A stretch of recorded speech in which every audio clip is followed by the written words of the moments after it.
Hello, ladies and gentlemen. Welcome back to the Monoxide Podcast. I'm your host, Harris, a.k.a. Monoxide, man of many automotive aspirations. And I'm here with my co-host, Dan, Mr. Gun and Garage, lover of Fords. I think this is going to be the longest intro for you ever. Yeah.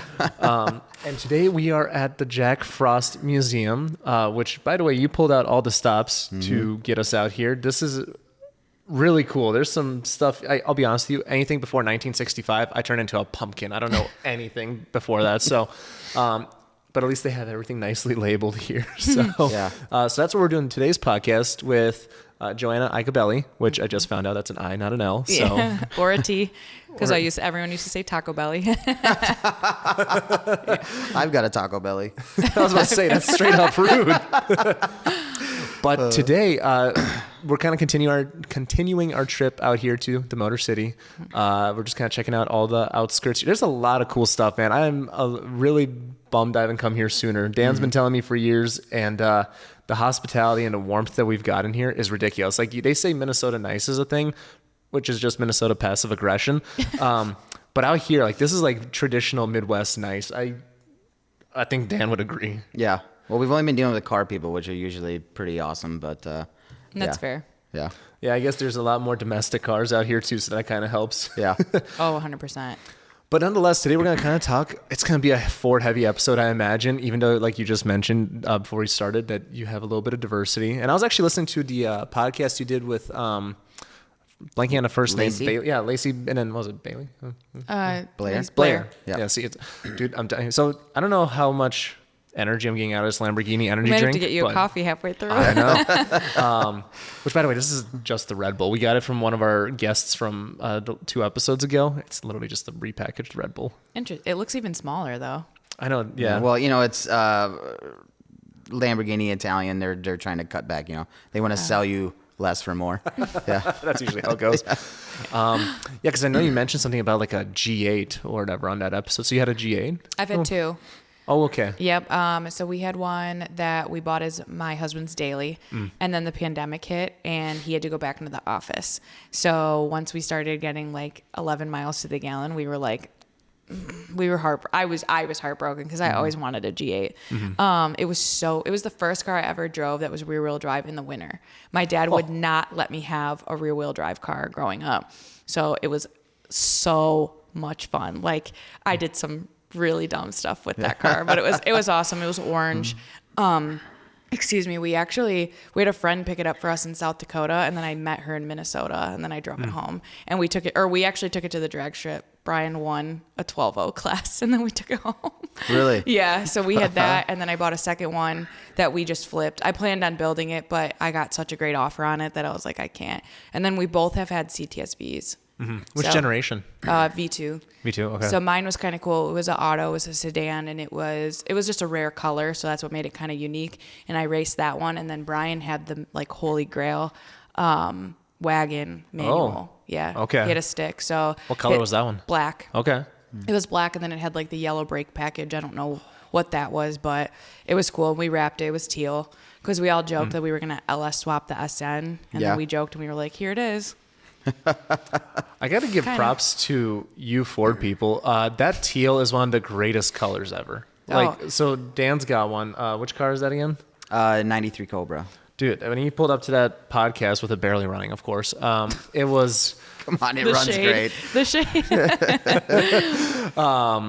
We're just swinging right out the gate today. Yeah. Like, I love that color. Like, I was like, Dan, should I throw like a stripe on my car to that color? I'm like, I don't know, but... Anyways, so you did V's, so you got rid of the V's then too? Yeah, so when I met my husband, my dad was like, okay, so let me backtrack a little farther. Sure. So I always wanted to be really serious in racing, and my dad is just not that he's not, but not supportive. He's just very much like, if you want to be serious with this, you need someone that's going to help support you. He was like, you need a husband that has a truck and trailer. So I was like, I'll be husband with truck and trailer. And I got my own truck. I had my own Mustang. I just hadn't had a trailer yet. I didn't know how to tow anything like that. And then I met my husband, and we were only together for like 4 months. And I was like, I want something more serious. Like, I want factory supercharged, because I knew I wasn't going to be able to put a blower on it at the time. Mm-hmm. So I sold my 07, and he was like, well, these are the 2 things in your price range. You can either get a 2011 GT500 or you can get a CTSV. And I was like, I think all people like CTSVs, even if you're not, you're not, that's true. any Ford or any. I secretly like them a little bit. Yes. Any or any car person likes them because they're just cool. And I was like, oh, CTSVs in my price range. So and it all like fell together so well. So we looked at the car. It was like a bluish gray. I was like, good color scheme. It was at our friend's dealership. He's the general manager. So I go test drive it December 21st, and it's snowing. We hadn't gotten snow all year. Starts snowing. So I'm trying to get on it like under a viaduct so I can hear the blower, and I'm just spinning everywhere. So Brian's like, turn around. He's like, turn around. And I'm like, no, it's fun. So I buy the car, and I got it for a steal because it was our friend's dealership, and they hadn't like skyrocketed yet because the V3s weren't out yet. So I got it for $26,000. Holy shit. It had 60,000 miles on it. That's brand new. Right. Right. How long ago was that? That was in the very end of 2015. Okay. Yeah. So it had some dings and dents. From what we were able to gather, apparently it was owned by the person who invented the JPEG. So it was like his daily, and he Really? Yeah, and he just like beat the crap out of it. Like you could see like every door had been opened up into like a wall or another car, which was really sad because the color was called Blue Diamond Tri-Coat. So it was only an 09 color, and there was only like 85 of them. Oh, wow. So it was kind of a bummer. And it almost, what's crazy is it kind of looks just like the new Dark Horse color. The color that's like iridescent like that. Mine was a little more blue, like the flake I would say was a little more like rose gold. I'll have to show you guys a photo, but I raced it and turned that. And then when I got mine, 4 months later, Brian found a wagon. He's like, I want a wagon, which at the time I didn't understand wagons. I was like, ew, why? And Traditional American response. Yeah. And so he ended up finding one in Staten Island, and we drove all the way, or we flew to go get it and drove it back. So that was our V journey. We kept those. I think we kept them for 2 years, and then I saw when the 18s were coming out, so it was like April of 18. Everyone was already going like low 9s, and I was like, well, I don't want to be behind. I need to get rid of this. So I went to my dad's shop and I said, hey, because he did not like the CTS. He did not like the 6L. That next. Yeah, he didn't like the 6L90. That was mostly it. He thought the car was cool. He just hated the transmission in it. Okay, fair. He's a big transmission guy. So remember that GM transmission conversation I had with you earlier? There's a 4L60 in the garage over there all torn apart. I wonder why. Yeah, right? Because you got to deal with it. Yeah. So I go to his shop and I'm like, hey, I was like, what if I buy an 18? Because he normally buys the newest car. So he had an 11, but he never bought an S550. So I was like, it's time. I was like, there's enough that's changed from Gen 1 to Gen 2 to Gen 3. I was like, you're going to need to learn the 10-speed. And he was like, what are you scheming? And I was like, what if I buy it? I'll pay the payment. It's my car. You can race it when you need to, but you pay to make it fast. Like you put the blower on it. Because he gets like a discount a little bit through Whipple since he sells so many of them. Yep. I was like, then it works out. And he was like, it's definitely one of your better schemes. But I was like, he was like, but sell the CTS. So I throw the CTS up for sale on a Friday. I sold it by Saturday night. And I was man, I probably shot myself in the foot a little bit. I probably should have put it up higher. So we actually, a lady bought it. So I was really excited that a lady who was going to continue racing it did. And she went 9s and did what I couldn't do in it. So it was great. I was really excited about that. Bought the car 18 beginning of August, and then I like hid it from everybody. I didn't want anyone to know I had it yet, even though it wasn't that discreet. Like we would go to car shows and I'd follow Dad in the yellow Fox, and obviously that car. And then everyone's like, "Why is there a silver brand new car following him?" Yeah. So, but I wanted to unveil that I had it at Mustang Week, which was at the beginning of September. So I kind of just did a few small things to it just to keep it discreet. Didn't post about it, and then I was like, "Hey, back in the Mustang world, I'm here." So that's how I got that car. That's why. But Dad didn't end up helping me on it. It's like we had a deal. Yeah, we can go into that when we start talking about the SN because all the stories end up working together. But okay. Yeah, unless you want to go into that now. Sure, why not? Well, real quick about your following around in the Fox. So I think I first found out about you when you did the 2024 reveal, right? With Ford, didn't you do a thing? Yeah. When my car was on stage. Yes. I was like, wow, that's really cool. I have 3 daughters, and like I said, my wife drives a cool car and all this stuff. So I was like, wow, this is really awesome. So anytime I see a girl in motorsports, that's how I feel too. Yeah. And then you guys did another one with, I believe, the S650, where you come back around with the Fox in front. Yeah. That is like Oh my God, I watch that reel like 4 or 5 times in a row every time it comes around. I was so pumped with that. So my cousin's actually at CCS. I don't know if you know that college, but it's College for Creative Studies. So my cousin's an excellent photographer. So whenever I need someone, I'm like, come on. Yeah. Like I got an idea. So I had seen that transition like 2 years ago. So and I had saved it because I was like, oh, well, we'll do it with the S550 and the SN when the SN's done. And my cousin, like nobody was understanding what I was saying. So my cousin has little Hot Wheels because he shoots only cars. And I literally had to like show him what I wanted to do. And when I heard the song, I was like, oh, it's perfect. Right. And my dad's like, oh, a good trend. Every once in a while he'll hop on it. So we just went out in the middle of nowhere and we got it shot. And I was like, oh, that worked out so well. Yeah. Finally. Great. Yeah, and my parents have had that Fox since new. So anytime I can share a little light on it, it's always fun to bring it back out. Because my dad does drive it sometimes, but he hasn't raced. He raced it last year, and he went 8:30 in it, which is way faster than he should with the safety it has. So he won't race it a ton, but he'll bring it out. I think it's been to Dream Cruise and stuff this year. But that's on our bucket list, too. We keep hearing we need to come back for that. Oh, so, yeah. Yeah. I think they've said... they expect 100 or 1 million spectators per year. Wow. Yeah, because it's the world's longest one-day car cruise. And it started because it was to raise money for like a soccer team. Oh, wow. Mm-hmm. That's crazy. Yeah. So it's nuts because it like what happens is it Woodward starts in Detroit and but they don't start that far down. They start at like 9 Mile in Ferndale and then it hairpins up. So I think it's like 12 or 16 miles, somewhere between there. And then it hairpins and then it goes all the way back down. And it's insane. You see insane stuff. Like you just see so many things that you don't see all the time. Yeah. And it bothers me because I'm like, bring that out. I want to see that more. I want to love it. Don't just bring it out one day. Because a lot of people will do that. They'll just bring it out for like that weekend. Yeah. I'm like, come on. It's meant to be driven.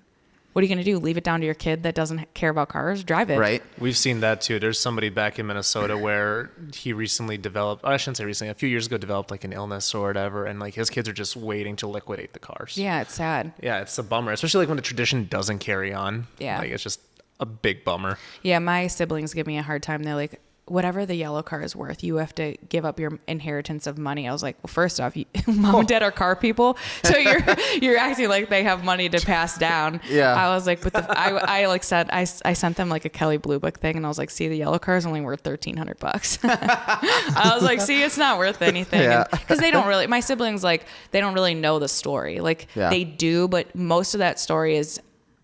I'm involved in a lot of it, or like I lived it. So to me, it's like way more fun. Like, so my mom actually rode into Muscle Mustang back when I was like 2. And there was an article saying that like women killed the hobby. Like women were not fun. Like every time somebody gets married, they have to sell the car to have a family. And my mom was like, oh, hell no. She was like, we both have our Mustangs. We have a kid. We have a shop. You know, I work part-time and we have a second kid coming. This is not how it all works. Don't be fooled by that. And so there's a picture of me like with little sunglasses on in a not a high chair, booster seat? Yes. Okay. In the back of the car, like with my mom buckling me in her car. So that's why for me it's a lot more special because I've been there the whole time. Right. And like when my mom had 2, she didn't put us both in there. So it was like my journey with it. So what went wrong, right? Like of your siblings, why are you the one that... Yeah, like, how many siblings do you have? I have 3. Okay. Yeah, so I have 2 sisters and a brother. What's crazy is my one sister doesn't even drive. But her kids are actually starting to really get into cars, so I'm really... And they're both girls, so I'm hoping that I can carry it on with them.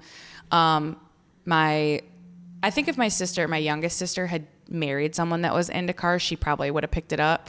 But she just kind of does what he does. And then my brother, he's actually into Japanese cars. So he's into them a little bit. Okay. But my dad lets him like drive the 24. Like, so he's like getting into it. But he just bought a Maverick like 2 years ago. So he's like, let me pay off the Maverick and then I'll buy something more fun. So I think if we like encourage him, he will do it. But I think I just spent the most time with my dad. Like I went to the track the most. Like when we would bring them, they all were like, oh, we're bored. But me, I'm like standing at the fence, like waiting, watching. And I remember that. Like I remember just being so immersed into it at such a young age. And asking my dad, I'm like, when did you notice that I was like really into it? And he was like, you were always into it. He was like, but 12 was when you like really wanted to learn about it. Because my biggest thing was when I would go to the track with him and his buddies would be in the front of the truck. I'd be in the back and I had no idea what they were saying. And I was like, one day I'm going to learn this language. I'm going to learn this car language. I'm going to know what he's saying. Yeah. And now it's like, oh, I have those talks with dad now. Like I'm the one that goes to the track with him and sits in the front and unloads the car and helps him out. Are you the oldest? Yeah. Okay, so my oldest is 14 now. She's gonna be 15 in April. Best. She helps at every event. Like we took her to Texas Yeah. 2K last year. It's something about the oldest, I'm telling you. Yeah. Well, they tend to, so like I'm out doing something that they're able to go with sooner, right? So I have another daughter. She's 11, and she's like, I want to go, and I'm like, dude, you got to remember, Rowan is 2 years ahead of you. Yeah. Like, give me 2 more years, you'll be doing all the same stuff. Yeah. Like my 14-year-old has been at cash days. Really? She's in 1320 videos. That's awesome. Yes. So like, we're at Texas 2K. We're out there. It's like 2 a.m. We're out in the street. My dad did the same thing with me. Yeah. Yeah, because I remember one time I had to get like a paper done, and it was like a Sunday night at like 4, and I was getting ready to work on homework, and he was like, hey, get that done. We're going to go race in the industrial park. And I'm like, okay. Because I was like, I want to be there. Like, I want to see all this stuff that's going on. Like, I used to go, because we, as locals, like, we will hang out at Woodward on Friday and Saturday nights or, like, during the week. It doesn't have to be, like, Dream Cruise time. Like, that's our, like, hangout where everybody meets up. So I remember going to Woodward with him, like, as young as I can remember. And he would bring me out there. And then that's what always sparked that I wanted my own car. Because I dated someone in high school that had a G8. And then I was like, I don't want to be a passenger anymore. I want to do this. Yeah. Yeah. So That's such a cool quote, by the way. I don't want to be passenger anymore. yeah, I hated it. And now, well, it's come like a little bit full circle that my husband's like supported me for the last, since we've gotten the 18, so 6 years. And now it's giving me like a little bit of issues now that it's more serious. And I'm like, maybe this is the universe's way of telling me that it's my time to support him. Because his car, we can go back. I guess we're roundabout going back to the SN. So the SN needs its own time frame. So I guess it worked out best. But so in 2018, I bought my car, and he called me one day and goes, I want to Coyote Swap the SN. So, back to Teal and like backtracking, sorry. He got that car in 2009 and from his uncle, and it was hideous. His uncle had like a cowl on it that was huge, like a 4.5-inch cowl on a stock car. I was like, it was bad. Yeah. It was bad. I'm not a huge fan of the huge cowl hoods. No, especially when it doesn't need it. Yeah, right. So, he got that and he drove it through school, and he like made it a little bit nice, and he went to college in Detroit. So he had to have like locking arrow catches, and it was not when the city was nice or has gotten nicer. But, what's funny is I just learned that he wanted an orange Trans Am. So I'm like, man, that would have changed the trajectory of our lives if you had gotten that. Right. So he gets that. And then in 15, when we were talking about getting the CTSs, he had a lot of nice parts on it. And he was like, I think I'm just going to sell it. And I was like, why don't you just take some of the stuff off of it and sell that? And then in a few years, we can always go back to it.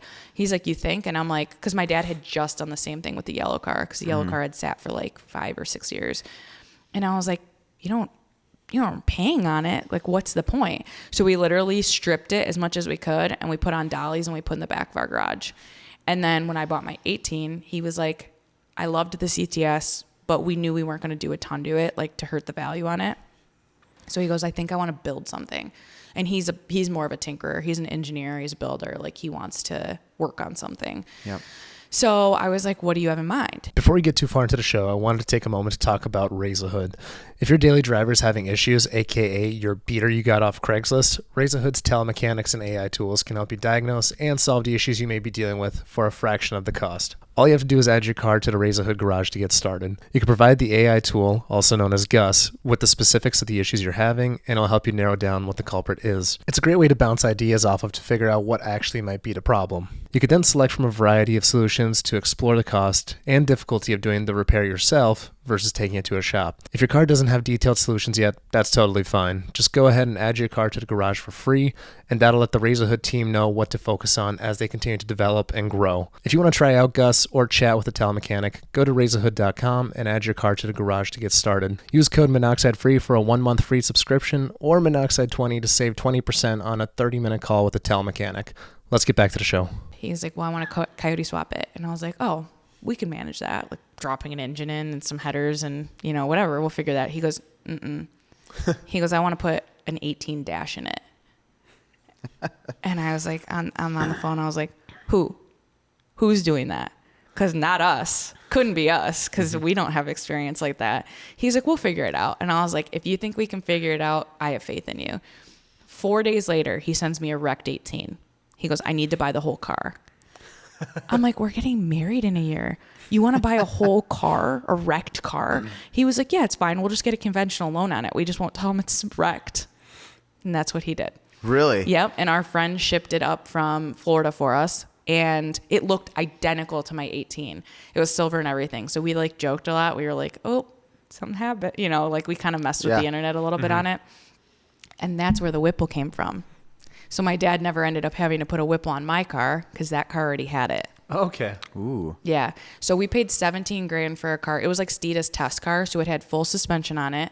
The guy who owned it was just kind of a degenerate and ended up in jail and had to sell it like ASAP. So if we had sold everything off of it at that time, we would have made money on it because it was so new and people needed the front ends. True. And because we thought about we had our body shop guy come because I was like, this thing's like too nice. I was like, what if we just fixed it, sold it, and then bought a worse wrecked one or like one that couldn't be saved. Right. And the body shop guy came because it was still 18. He's like, I'm not going to find this front end for a few months. He's like, it's not worth it. So we sold everything as much as we could off of it, whatever could fit in the SN.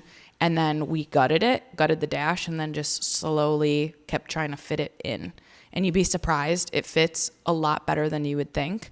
But I don't want it to sound easy because it took us a long time. But the S550 dash is very heavy.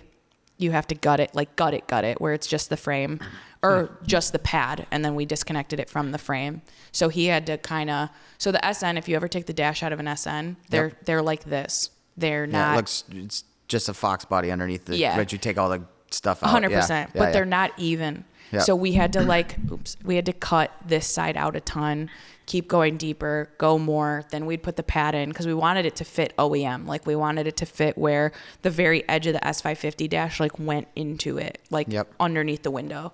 So it took us a little while.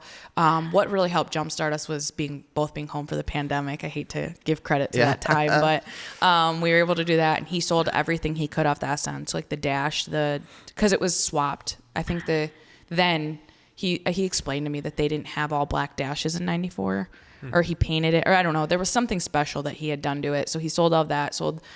We only kept the seats. He had Sparkos. Okay. And then we really wanted the center console to fit the same way too. Like we didn't want to have to cut it. We didn't want anything to look like it was hacked or put back together. So you'd be shocked. Like I know we're only 10 minutes away, but if you guys want to go see it, it's actually kind of nuts how well it fits. So it has a Gen 3 Coyote in it now that's built pistons. Well, it's just pistons rods. I guess it's not built. It has my ported. So it actually has the original blower back on it. So, because it went to my car. Yep. Then I gave it back to him. But it's ported now with a 10 rib conversion. And then it has a Magnum XL. And the XL puts it. So the cool thing with SNs, how everyone's always like, you got to reach so far to shift them. Yep. It pulled it all back. So when he shifts, it's right here. So it's an extra short throw. But then the Sparkos, unfortunately, I had dyed the stitching on them teal. And I was like, great, we're never going to get rid of these. Who wants specific teal ones?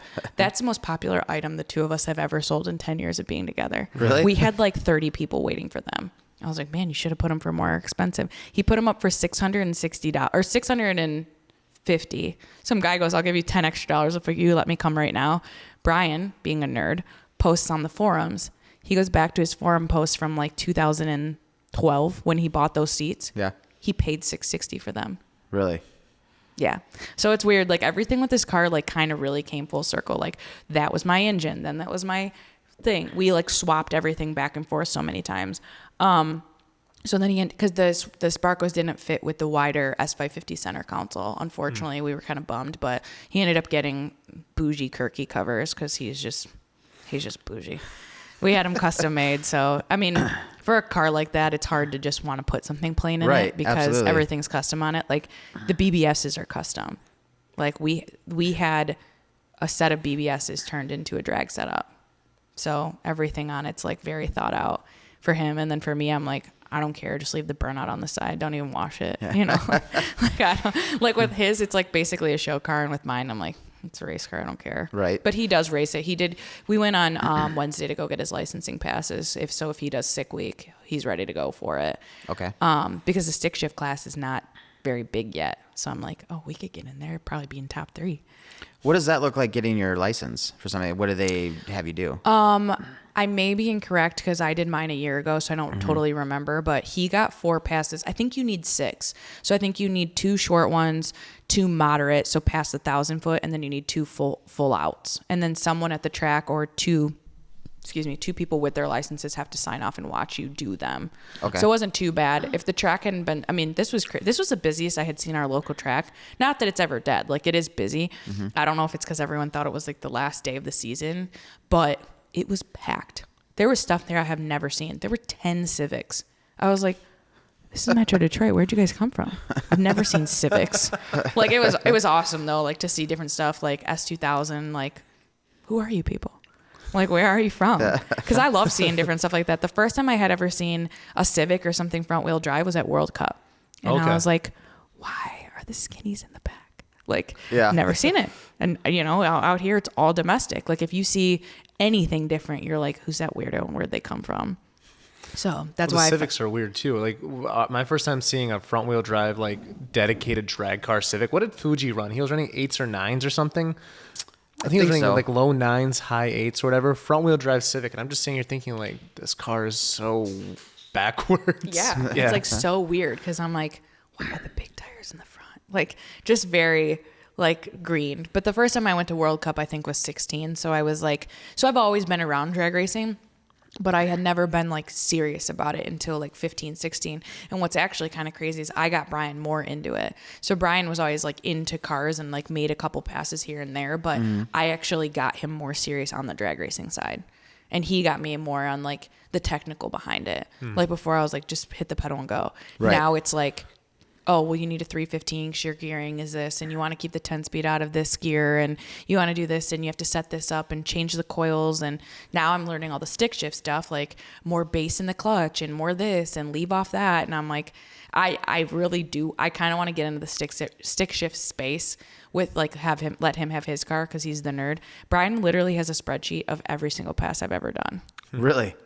That's legit. Wow. Yeah, and he has a whole spreadsheet of the SN build. So like he has like what we paid, what a normal person would pay, what we've had sponsored, what we had someone work with, it, like all different kinds of stuff. Like he likes all that. And like what's really crazy is that original blower. I know I said it was on Brian's car, so I forgot we had one more. We ended up with an extra one. We sold that blower. So that like completed selling everything from that wrecked 18. So we literally sold every single item off of it. So he has that whole list, and he's like, you know, we made like 14 grand on that. And I'm like, I don't, but I'm glad you told me. Yeah. You know, like, because he has a list of it. So we were thinking actually this winter of doing like a big series on how much that car cost us and like how much it would be for someone to replicate and whatnot. Because that's like, it's tough because it's like, do you include the price of the car? How do I include our labor? It took us 4 years. Right. You know, like, so that's why I've been very hesitant of it because I know what comments are going to look like. But at the same time, it's like, I love comments.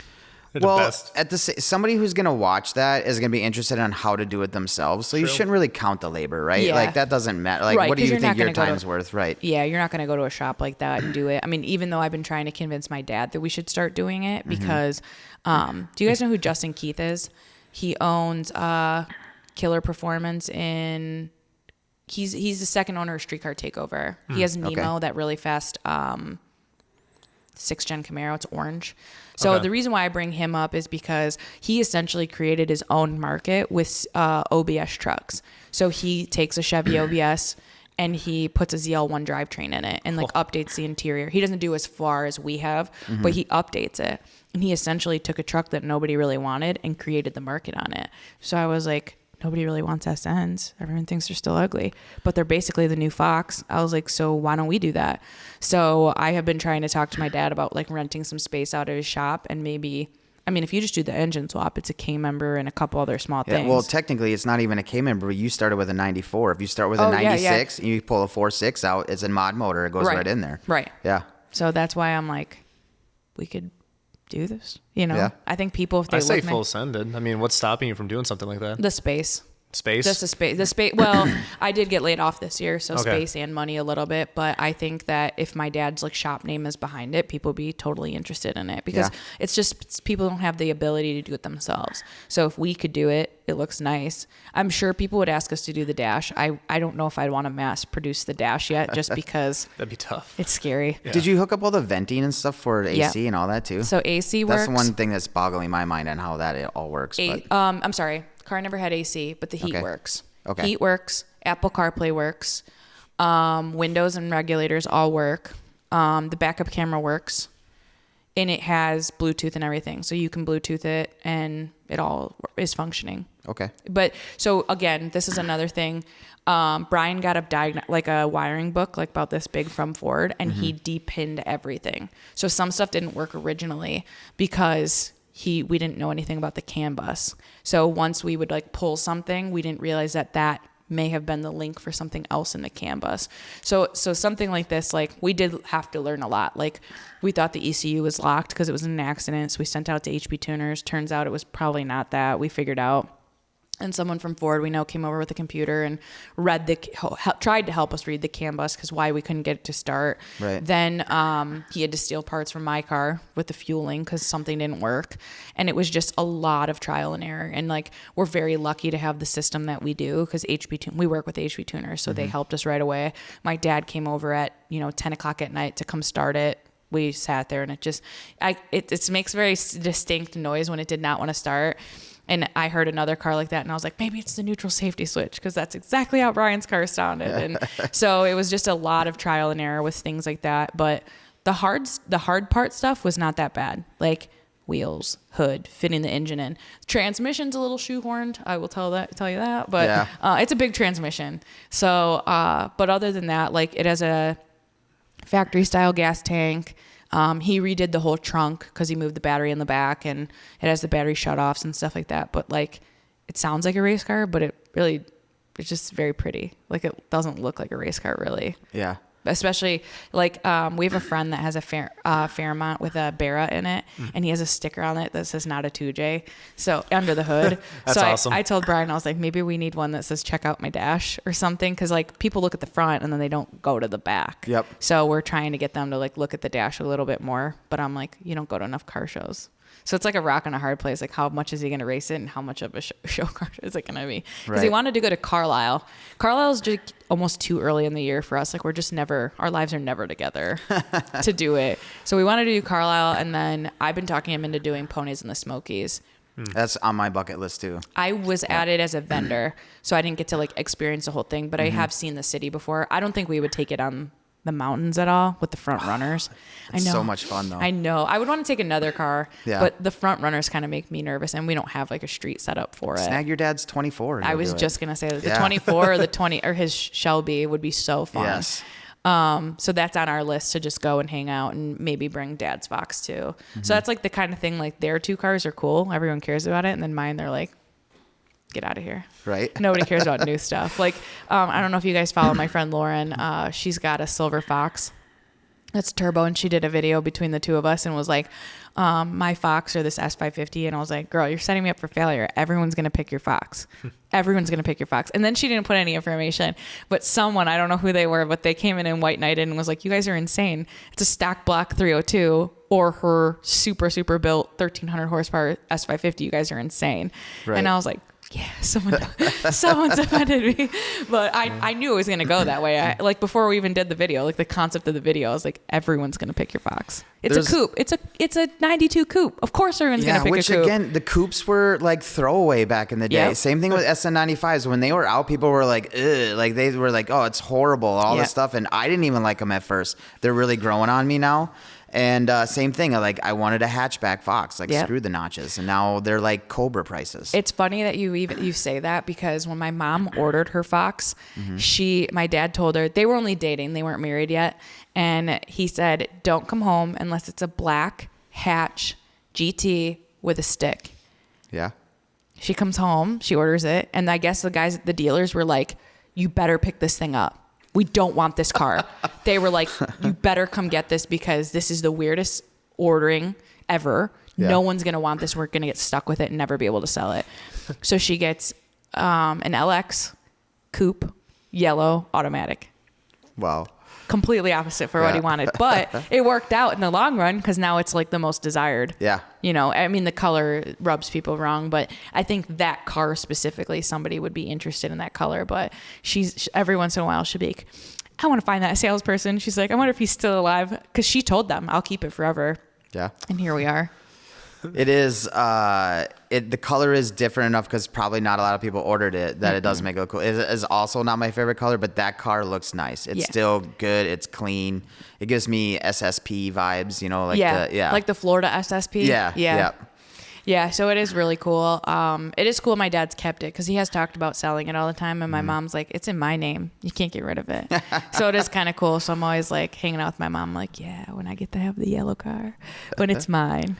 Is that one Coyote Swap too then? No? Okay. It's Windsor based, but I want to say it's a 421. Okay. I mean, I could show you guys later. I don't know a ton of stuff on it. I know it's turbo and then he's been 830. I do know the map light still works. Yeah? Yeah. Does that one have the dope scope? The one that swings down? Yeah. Yep. All right. Yeah. So I know that because I have the original BFG ad. I had it in my dining room, and because I just didn't want it outside because I was like, I don't want it to get damaged because it's not a repop. It's an actual original. And I had a dining room at the time that had all of our car pictures in it. And I did a TikTok that was like, everyone comes in and asks why I have this in my dining room. And it actually went kind of viral. And I was not expecting that because it's always the dumbest one you don't expect. Right. So I talk about it. And then all these comments were like, well, if you still have it, can you do an updated video? So I asked my dad, I'm like, can you just park it outside and like walk around it, whatever. So we do a video of it. And again, going back to comments, everyone's like, that thing's been restored. And I was like, it's 35 years old. I bet you look a little different too, sir. Right. You know, and I'll say the same. Because my dad had all the black trim painted to color match. I mean, people do that all the time. Yep. He color matched his G8. He color matched his Super Duty that had different handles. Like, he just does that. And it's like, it hasn't been. If you saw it up close, like, the fiberglass hood has like a little bit of a crack in it. Like, it's not. It's probably 85 or 95%, but it's not 100. And we don't claim that it's 100. Right. So, I mean, it's been raced. Like, it's gone 830. It's been beat up. And it's been, my dad learned on it too. So he put a manual in it, put the auto in it, put a manual in it, put an auto in it. Like, it's been around. It's not, we're not claiming that it's amazing. We're just claiming that it's the same family. Then my mom bought it, which was cool. It's hard to be honest with you, my 93 Cobra, he was making fun of me and it was barely running. But I got in it the other day and like half the dash lights aren't working now. So it's like anything from the 90s, 80s, anything like that. It's even if it is working right now, it could be not tomorrow. Yeah. So we did come full circle on that. Okay, cool. So it wasn't throwing shade. It was running fine. So yeah, like the map light could not work tomorrow. Because even when I took that video and sent it to my dad, he goes, you got the map light to work. So like, you never know. Right. And that car, like, my mom also ordered it without AC. So it really was like SSP. Mm-hmm. And then he took the radio out of it. So I remember going to get ice cream with him in the summer. It's brutal. Yeah. It was hot. But yeah, they the cool thing about that too is my mom bought it in a dealership. They wanted to go somewhere where no one knew them because my dad worked at a Ford dealer. Mm-hmm. And so she just picked a random dealership. And I actually bought my 18 at the same dealership 30 years later without us even realizing it. Same, like 2 months different. That's crazy. Yeah. It's weird. All this stuff like comes full circle and you're like, who knew that? Who planned that? Right. Like, we had no idea. I mean, it has a different name, but it was definitely the same location. Mm-hmm. So they are literally 30 years exactly apart. That's crazy. Is it one around here? It's in Ferndale, so it's off of Woodward. We used to live down that way, so we just went there because our friend was there. That's where I bought the CTS. Oh, okay. Yeah, so that guy, we've probably given that guy a lot of money. We go in there all the time. Our friends buy from him. We buy stuff all the time. So we just kind of follow that guy. So it just happened to be that I bought both things there. I bought my F-150 from there. And then when he moved dealerships, I bought my Super Duty from him. Okay. And then a few other stuff. We mostly get stuff from Marketplace. Like I bought my ST from Marketplace from a 20-year-old kid. I'm sure you guys could hear it coming in. Yeah. Sounds like a 20-year-old kid owned it. I had to do a lot of work to like not hot boy it. Yeah. But I have the stock exhaust, like a full stock exhaust. I just don't want to pay someone to do it. Yeah. Exhaust work is so expensive now. I know. That's why I'm like, maybe we'll just unbolt it. Cause, it has aftermarket tips, and I like the aftermarket ones better than the stock. The stock ones are like that weird, like hexagon shape on the STs. So I'm like, no, I at least want these tips, but we got to make it sound better. Cause like the minute you downshift, it's like, bah, bah, bah, bah, bah, bah, the entire way. I'm like, I can't. That sounds like an ST thing. Yeah. Well, cause Brian used to drive it, and I was like, you're an adult. I was like, you're an engineer. I was like, if you have to take a client out in that thing, that's embarrassing. I was like, you're too old for it. So then he works far away. So we got a Jetta, and he drives that. And he's like, oh, well, you get to have the cool car now. And I was like, that's because I work I'm close offended to home. as a Volkswagen enthusiast. So we've actually had a GTI too. We've had a couple things. So we've had an older Jetta that was a manual diesel, and he loved that. He still misses that thing. Then we had reliable. a GTI. Yeah, it was very reliable, and it got like 55 miles to the gallon. It was Jesus nuts. Christ. Then the GTI. Excuse me. Sorry. And You're then we got the new Jetta. I mean, I think it looks nice. Like, it looks like an A3. Like, it's very Fair. similar. Yeah, like, if it had new wheels on it, like, because theirs are awful. Like, they're sunken in and they're way too short. Like, if it had, like, S3 because that's what we've been looking for, like, S3 takeoffs, it would be pretty cool. Like, he tinted it pretty dark. He, like, blacked out some of the chrome. Like, I think it's cool. And I was the one that insisted he got it, because I rented one in LA, and I drove from LA to San Diego and back to LA, and I had to, like, it took half a tank. And I was like, oh, we need this. This is cool. And I was like, how about a white one? He was like, what do you think I am, in Clueless? He's like, I'm not driving a white Jetta. So then I get the ST, because I work closer. When I was going to the office, I was working closer, and then he has that, and it gets like 45 miles to the gallon. So I'm like, you got to have a little function over form, I guess. That was us on the way out here, man. With this car, I'm getting like 35 mpg because it's not tuned or anything right now. My last one was rough, because it was almost double the stock horsepower, and it was just chugging gas. I mean, it's not like you guys with your V8s, but yeah, some of them are crazy. When my Mustang was new, we taped off the front end so it didn't get like rock chipped, but apparently it helped me with gas. My 10-speed bone stock was getting 33 miles to the gallon down to Myrtle Beach. I could not believe it, and I was probably averaging 85. Like, let's be real, which is crazy. Yeah. Like, what did the Mustang that Dave worked on, he says it was like on E85, the 900 horsepower one. I think he was getting like 20 mpg or whatever on E85 or something like that. Yeah, they're nuts. Yeah. The more transmission, I guess, the better the gas mileage, they say. Yeah. But when I went down to E85, when I'm on E85, because I went right from stock to E85, I didn't even have a 93 tune. It averaged like 12. But I also only drive it for short distances. Yeah. But then when I did sick week, there's not a lot of E85 in Florida, so I did a 93 tune. So we would race it on E85, swap it all out at the next location, and I couldn't believe it. It was like 23, 24. Because you don't really take the highway when you're doing a drag and drive, or at least some of them. Like, they want you to take the back roads and the routes, and like hit the checkpoints. It's probably safer for some of the cars that are running that anyway. Yeah, like the Brett LaSalas and whatnot. Yeah, exactly. They probably don't want to be in like major traffic. I mean, I don't want to be in major traffic sometimes with these crazies, especially because like you have a trailer and whatnot. I didn't do a trailer. If we do one in Brian's car, we'll have to, because the trunk is so small. But an S550, there's room for days. Like, we put the tires on the roof and did a little rack, like literally just for the gas and some tools. Totally fine. Well, that's what you're thinking about, even potentially taking the orange car for the drag and drive. Yep. That's like one of the ideas, and I'm just like, dude, there's so much space in the back of these. What do they do for? So part of my question is, and I want to kind of get into the racing stuff a little bit. Sure.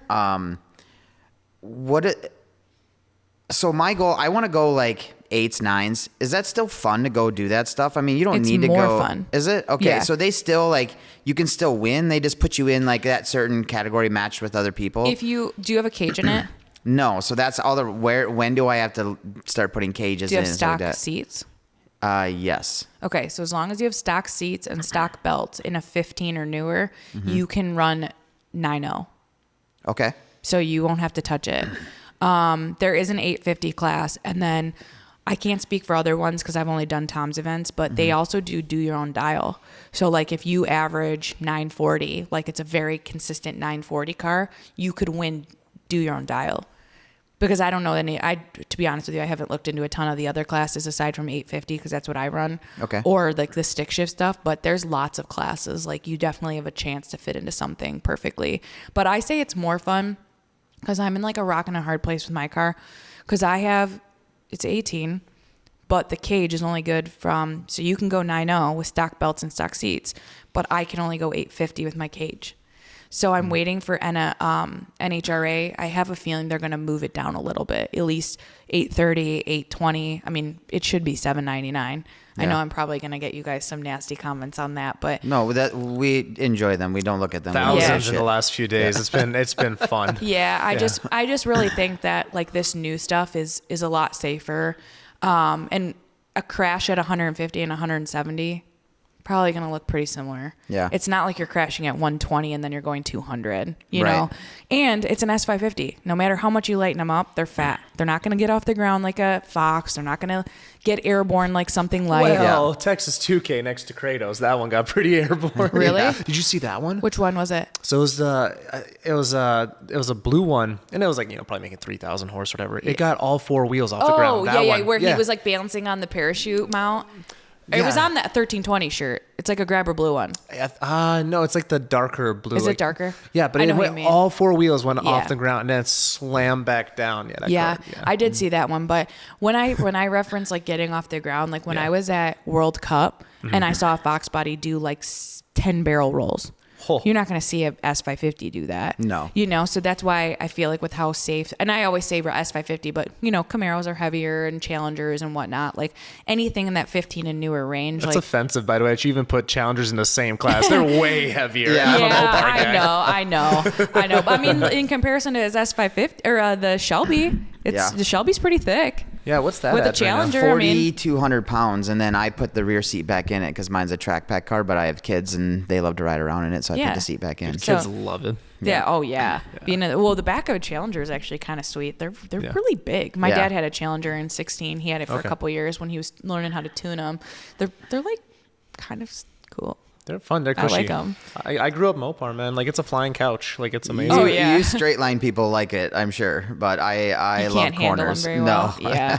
Now I haven't. Well, I did. So Tom, when we were driving to 66, like on the route to get to the event, he gave us a wide body Charger.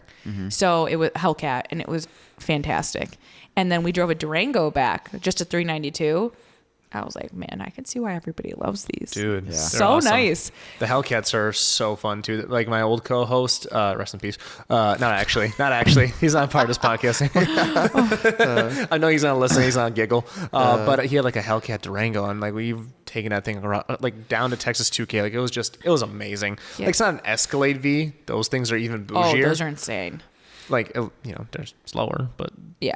it's cushier. Yeah. It's nice. Those are awesome. Have you seen him like launch? I saw some guy in traffic. I was watching him. He literally just every single light would get it, and the whole thing looks like it's going to do no prep. Like the whole front end separates. It squats so hard. I was like, You mean the V's or the V? I was the like, Hellcats are the same way are too, they? dude. I was like, I want to ride in that. Somebody at the track actually that we were talking to went 940 in a Trackhawk, and I was like, yeah. it's impressive. They just got into the 8s, I think. Yeah. With I think it was Ripatune just did a TRX, and they set a TRX record and a Trackhawk record. Yeah, it's nuts. Just like last weekend or something. I just love that at the time Dodge was putting a Hellcat in everything. Yeah. Yes. Like that's why I really wish Ford would put a Coyote in something. Like I want one in the Bronco. Yeah. I So just wanted bad. that Mach-E if that had a 5.0. It's not a bad looking car.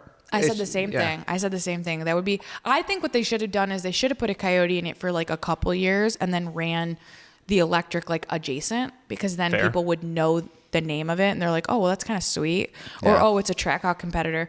Because now, I mean, again, I'll probably get you guys some comments, but Farley is V8s, manuals until it's illegal, and it's like, well, you're talking about extending the lines, right? He talked about Mustang and Bronco. Okay. Bronco, whatever. We saw what you did to extend the Mustang line, and no one liked it. Yeah. So is everybody forgetting that? Because unless he puts a Coyote in a sedan, We don't want the Mustang line extended again. I'm pretty sure there's a 4-door Mustang coming down the pipe. Yeah, I think so too. So but does that mean it has a Coyote in it? Because if it's another electric car, I mean, if it was hybrid even, that'd be kind of cool. Because the Maverick is, I mean, it's slower than dirt, but it's cool. My brother's is a hybrid. But like, it's just like, if you don't give us something cool, your words are not matching these actions, Mr. Farley. Like, we need some cool stuff here. I cannot wait. But they have so many other names they could, like, I wanted to bring back the Torino. Like, they should have made a 4-door Mustang and called it the Torino. Yeah, I said the same thing. One of my friends does handling, and I was like, come on, you got to know enough people to, like, get these names out there. I was like, what the heck is a dark horse? It's a Katy Perry song. It's not a car. There's a wine out there that's a dark horse wine too. It has like the same emblem. The same logo. Yeah. Well, the reason why it bothers me is because obviously their marketing team or whoever they're working with are not young, which I know because I know a lot of these people. Everything is nostalgia right now. Everything. You could literally put a Walmart ad out from like 2008 with the bubble furniture, like stuff that girls had back then, and I guarantee you could put that exact ad out and no one would know that it was old. They would think it was from now. Yeah. Everything's nostalgia. Like Halsey, the singer, she's doing a whole nostalgia ad right now, and she's dressing up as all different singers from the early 2000s. So why couldn't you have grabbed a name from then? Why isn't it a Cobra? I know I know there's probably some licensing because SVT is not around anymore. Yeah, since Shelby and them made up again, they kissed and made up in 2007. So right. Yeah. So it's like, well, couldn't you have called it the Terminator? I mean, I'm sure they owned that name. Yeah. Right? They may not be able to use Cobra, but they could use Terminator. Yeah. Something. Give us a nostalgia name. And that's why I keep getting irritated with all the color changes. Just keep it Oxford white. Just go back to ingot silver.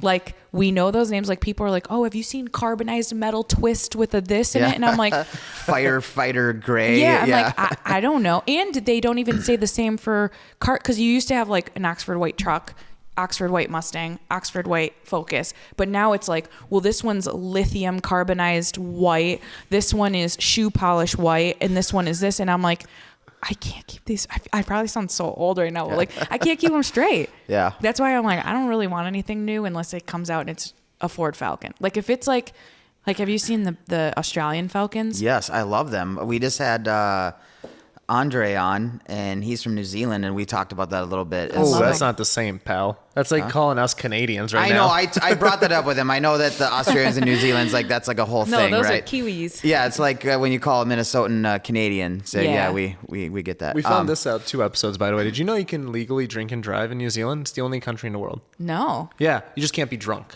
You can't be over the limit, but you can drink and drive and have How a many beer. accidents do they have?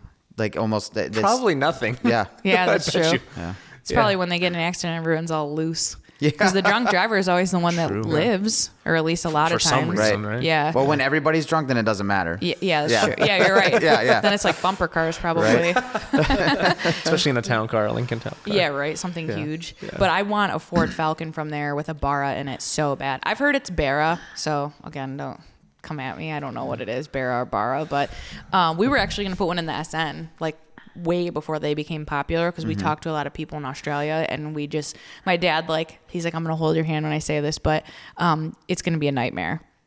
I'm not going to be able to get parts for it. Like, it would be something I would want in a car that I don't race. Yeah. So, like, just because we know the guy that has one in a Fairmont and he's having a hard time, he's like meeting its limits with it. Right. But they're fast. I mean, they have 7-second Falcons in Australia. So, but what's funny is when you talk to an Australian, they're like, they're not cool. I know, I'm right? like, well, yeah, because you guys see them all the time.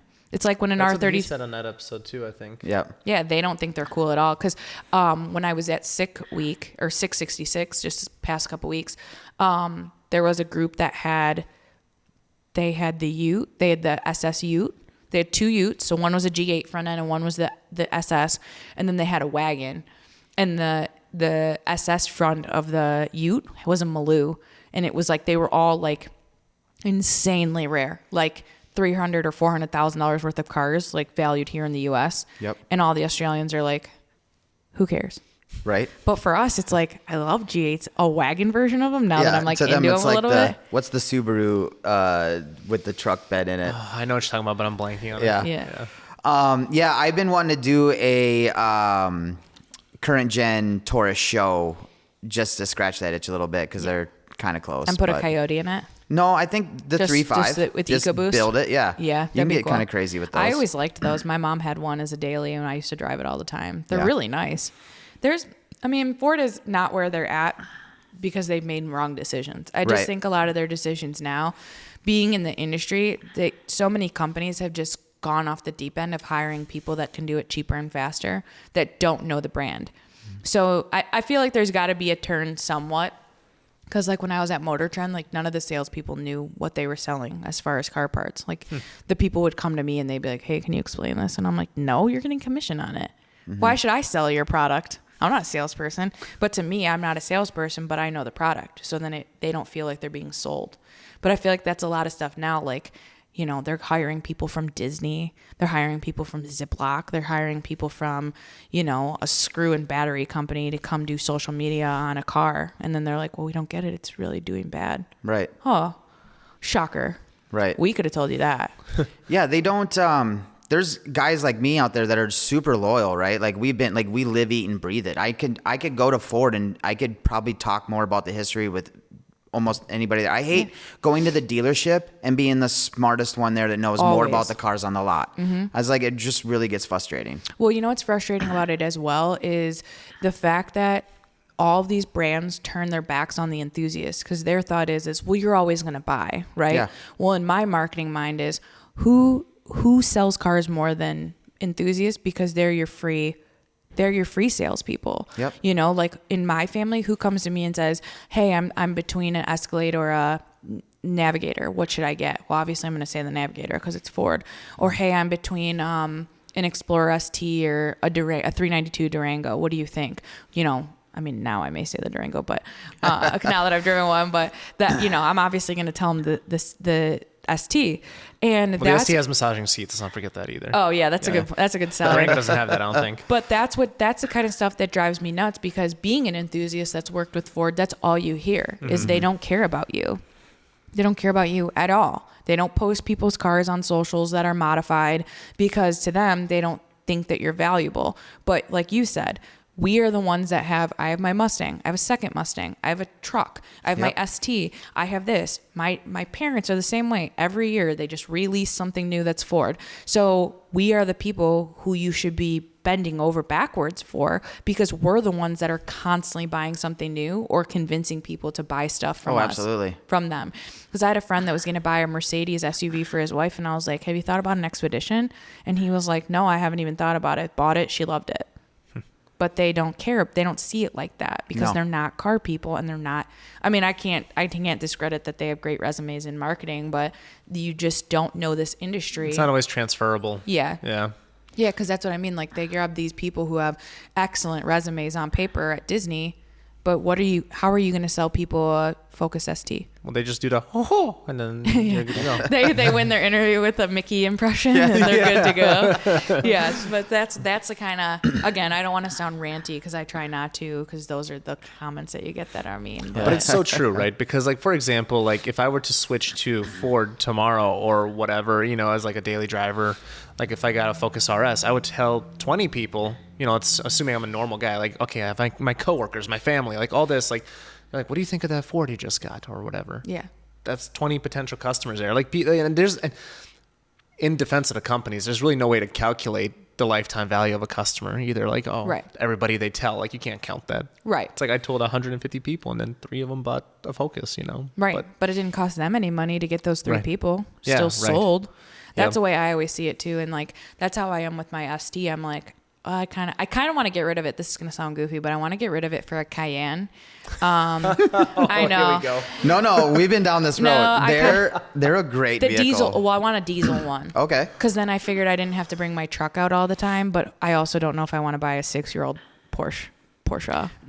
What episode number is it? Episode 103 with Kurt, and he was talking about what years to avoid. I think I don't know if I did a highlight on it, but I think basically everything after 2008 or 2009 is free game. Anything before that, you don't want it because there's a cylinder scoring issue of some kind. Those are basically garbage, but anything after that. But then they also have like 55 variations with like diesels. If you go listen to 103 when you're in the car or something, He kind of breaks it down, and they specialize in building like off-road ones. And he's like, they're super capable. Cool. Like we take them out like with barely doing anything to them. A friend of mine picked us up in his, and it was brand new, or not brand new. I'm sorry, brand new to him. Yeah. And it was like an 18, and he said that he was towing with it. Like they have a pretty big tow capacity. 7,700 pounds. Yeah, that was the older ones too. I bet you the new ones are probably even a little bit more. And then he was like, when I tow, I average like 28 miles to the gallon because it's deleted. And I was like, my truck's getting 12 when we tow. Yeah. So I mean, my truck's not deleted. It's like bone stock. So I don't know. Maybe it would. Mine's get more. deleted, and I still get, if it's heavy, it's 12. Yeah. But if I'm not towing, I'll get 16-ish. I think mine goes up to 15 maybe when I am. Like, that's why we got the Super Duty, so we could tow our 2-car trailer or get a 2-car trailer to tow then. Mm-hmm. So it is nice when we do have the 2-car. It's usually 12, or if it's a single car, it's probably still 12. But at least it doesn't go down to like 8, with the 2-car. And the big difference is too, when you come, like if you end up in the mountains, if you're going uphill, it's no difference whether you're going uphill, downhill, yeah, it doesn't struggle ground. at all. No. Yeah, we've had.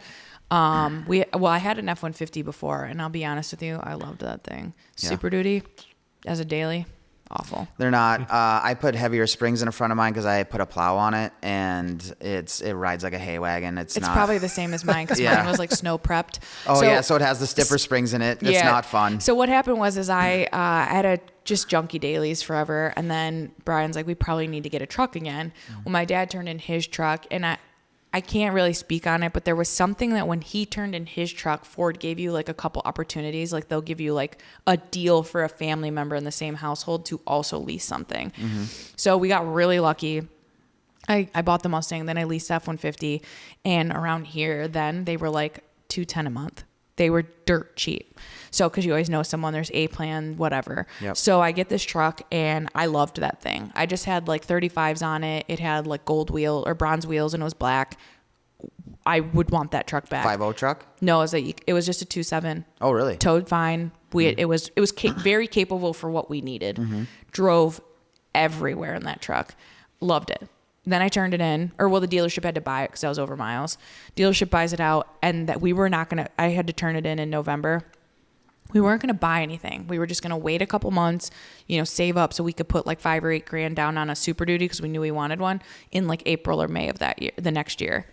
Of course, the day we pull in, my friend's like, oh, I have a Super Duty waiting. You guys are probably want. And I'm like, of course you do. Let's say I've told myself that lie before that you told yourself. Yeah.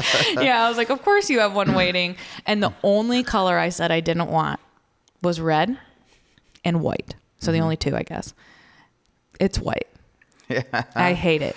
I hate white Super Duties. I think they look like work trucks. Is it white though, or is it the tri-coat metallic white? No, it's white. Okay. It's work mine's truck. The tri-coat because I don't like white either. Yeah, no, it is like landscaper white. Oh, jeez. And I hate it. Landscaper white. Yeah, they're landscaping truck white. Like it just looks like a work truck. So we blacked out the grill and like we wrapped a lot of stuff on it to kind of give it its own look. Mm-hmm. And it has wheels and 37s, but that's it. But it rides like hot dog shit. Yeah. Like it's just rough. It's rough. And so the plan was when we got it, I was working from home, and then I got the job at Motor Trend, and they were like, you have to come in 3 days a week. And I was like, great, there goes my sanity and all these little roads in that city. And I'm going like, yeah. And the whole thing jumps lanes. Like it's not great. I mean, we also haven't put a ton into the suspension. I'm sure we could figure out how to soften it up, but Fox 2.0 shocks helped mine a lot. Did it? And it was like $800 for a set I got from like Shock Surplus. It's not bad. Yeah, no, and they were huge. They got rid of my death wobble, all that stuff. That's good. Yeah, that's a fun one. Yeah, well, now that it's parked, I like forget to do anything to do it. But it has 114,000 miles on it. I bought it with 60. I think we've had it almost 4 years now. I love it. Don't get me wrong. Like I don't want to sound too bad about it. I bet just hate that it's white. Flawless. The only problem it gave us was I want to say it needed a ball joint in the front. Okay. So we did something, or a control arm. It was something like that. The geometry of that stuff with the ball joints and the track bars, all that stuff is a thing. But. Yeah, we did that. And then the oil or the fuel filter broke. But it was $100 fix. That one was wild. I was driving home and it was like a super hot day. So I have the AC on, and I'm like probably 2 miles from home, and I start smelling gas or diesel. I start smelling it, and I'm like, that's weird. So I get home, and I open the hood, and it's just just shooting up. Gas is just shooting up everywhere. And I'm like, what is going on? So I shut the truck off. I text Brian and he goes, oh, it's like a known thing. He's like, I'll get a filter on the way home. So we just fixed it and it was totally fine. The only issue I guess we've had with it was for Dream Cruise, I had a girlfriend in from out of town and she has a very rare, very nice 67 Mustang. And I was like, well, I don't really want her to drive it with the craziness. So, I mean, she took it for a show and then at night it gets wild. So I'm like, we'll take my truck. So her and her husband and my husband all jump in the car and we take the truck. And when we drop them off, there's smoke billowing out of it between the cab and the bed. And I was like, well, shut it off. And Brian's like, no, it's fine. We'll just go home. It was like 2 miles away. So we fix it and there was some sort of line. I think it was the transmission cooler line that had rotted out. So he fixed that. It wasn't bad. It was like a couple $100 worth of lines and they were fine. But I guess it's like also a known thing. I was like, it only has 115,000 miles. These are weird known things. I have a 16, so right before they went to what I call the Illuma duties. Yeah. So there's a lot of names for the new ones. Illuma duties, Illuma dirties, super dirty. Yeah. I call mine. Do you guys ever hear of a show called Letterkenny? Mm-hmm. Yes. Yep. Do you know their spinoff called Shoresy? I've heard of it. Okay, so in Letterkenny, do you ever remember the hockey scenes where it's the one guy that's always on the toilet pooping and they never show his face? Mm-hmm. And we know it's Jared Kiso. Like, he's the main character. Well, they give him a spinoff that's all hockey. And so he has a bird that he yells at all the time called Big Sexy. So I started calling the truck that. That's the truck's name. Well, it used to be Dwight, but it was Dwight Schroeder Duty, and we never. Oh, that's a good one. Thanks. I like that one. Yeah, that one. Sometimes I call it Dwight, but mostly it's just Big Sexy now. Yeah. It just fits it because it's huge.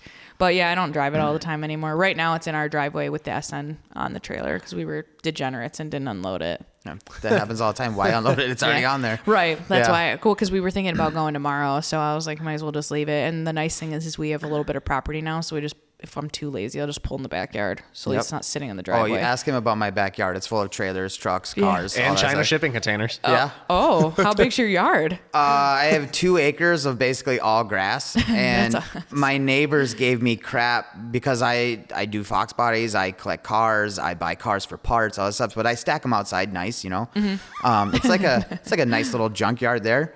And they were bitching and moaning enough to where they called the city on me and they were like, hey, you got to have this stuff inside. So I was like, all right, cool. So 2 rusty China shipping containers showed up at my house. There's no regulation on that. Guess what? Now they get to look at that. So, wow. You can bitch and moan. Well, the guy from the city called me. He's like, hey, you got all these junk cars. He said, you're doing all this with the junk cars. He said it like 3 or 4 times. And I stopped him. I was like, listen. We'll get back to the show in a second, but if you or your shop is building a car this winter, you might need components for an exhaust, an intake, charge piping, and who knows what else because builds never end. If you need mandrel bends, flex couplers, T-clamps, and more, make Hayes Performance your first stop so you're not sitting around waiting on your stainless steel goodies. Check out everything they have to offer at hayesperf.com and use code Monoxide for free shipping as well. Let's get back to the show. You may think they're junk cars. I was like, but to me, they're collector items and parts cars and stuff that I'm using to fix other cars. To me, they have a value and I don't think they're junk. And he goes, nope, you're right. I'm so sorry. Huh. He goes, unregistered vehicles. I'm like, okay, fine. I'll give you fair. that. Yeah. Yeah, but I love when people come up with petty innovation. Like, I know. It's and you can't mess with car people because everything what we do with racing and car stuff, it's reading between the lines, right? Yeah. Yep. So if you're reading between the lines, like you're always going to come up with something real petty. So you should have just dealt with it the way that it was. Yep. Because we were actually really lucky because we had a wreck. Brian bought a wreck 17 a couple months ago, or it's probably been a year now, and he parted that out. And you could see it from the road. Like it looked bad, but we're so lucky because we have really old neighbors on one side. They're like 85 and 90. Mm-hmm. And then the other side, they're 65 and 70 and they don't care. Cause one day we started the SN really late, like to get it running. And we didn't realize it was so late out because we were just so excited to get it running. So I knocked on their door because we were newer. I think we had only lived there like 7 months. I knocked on both doors and I said, hey, I'm really sorry. We started our Mustang really late.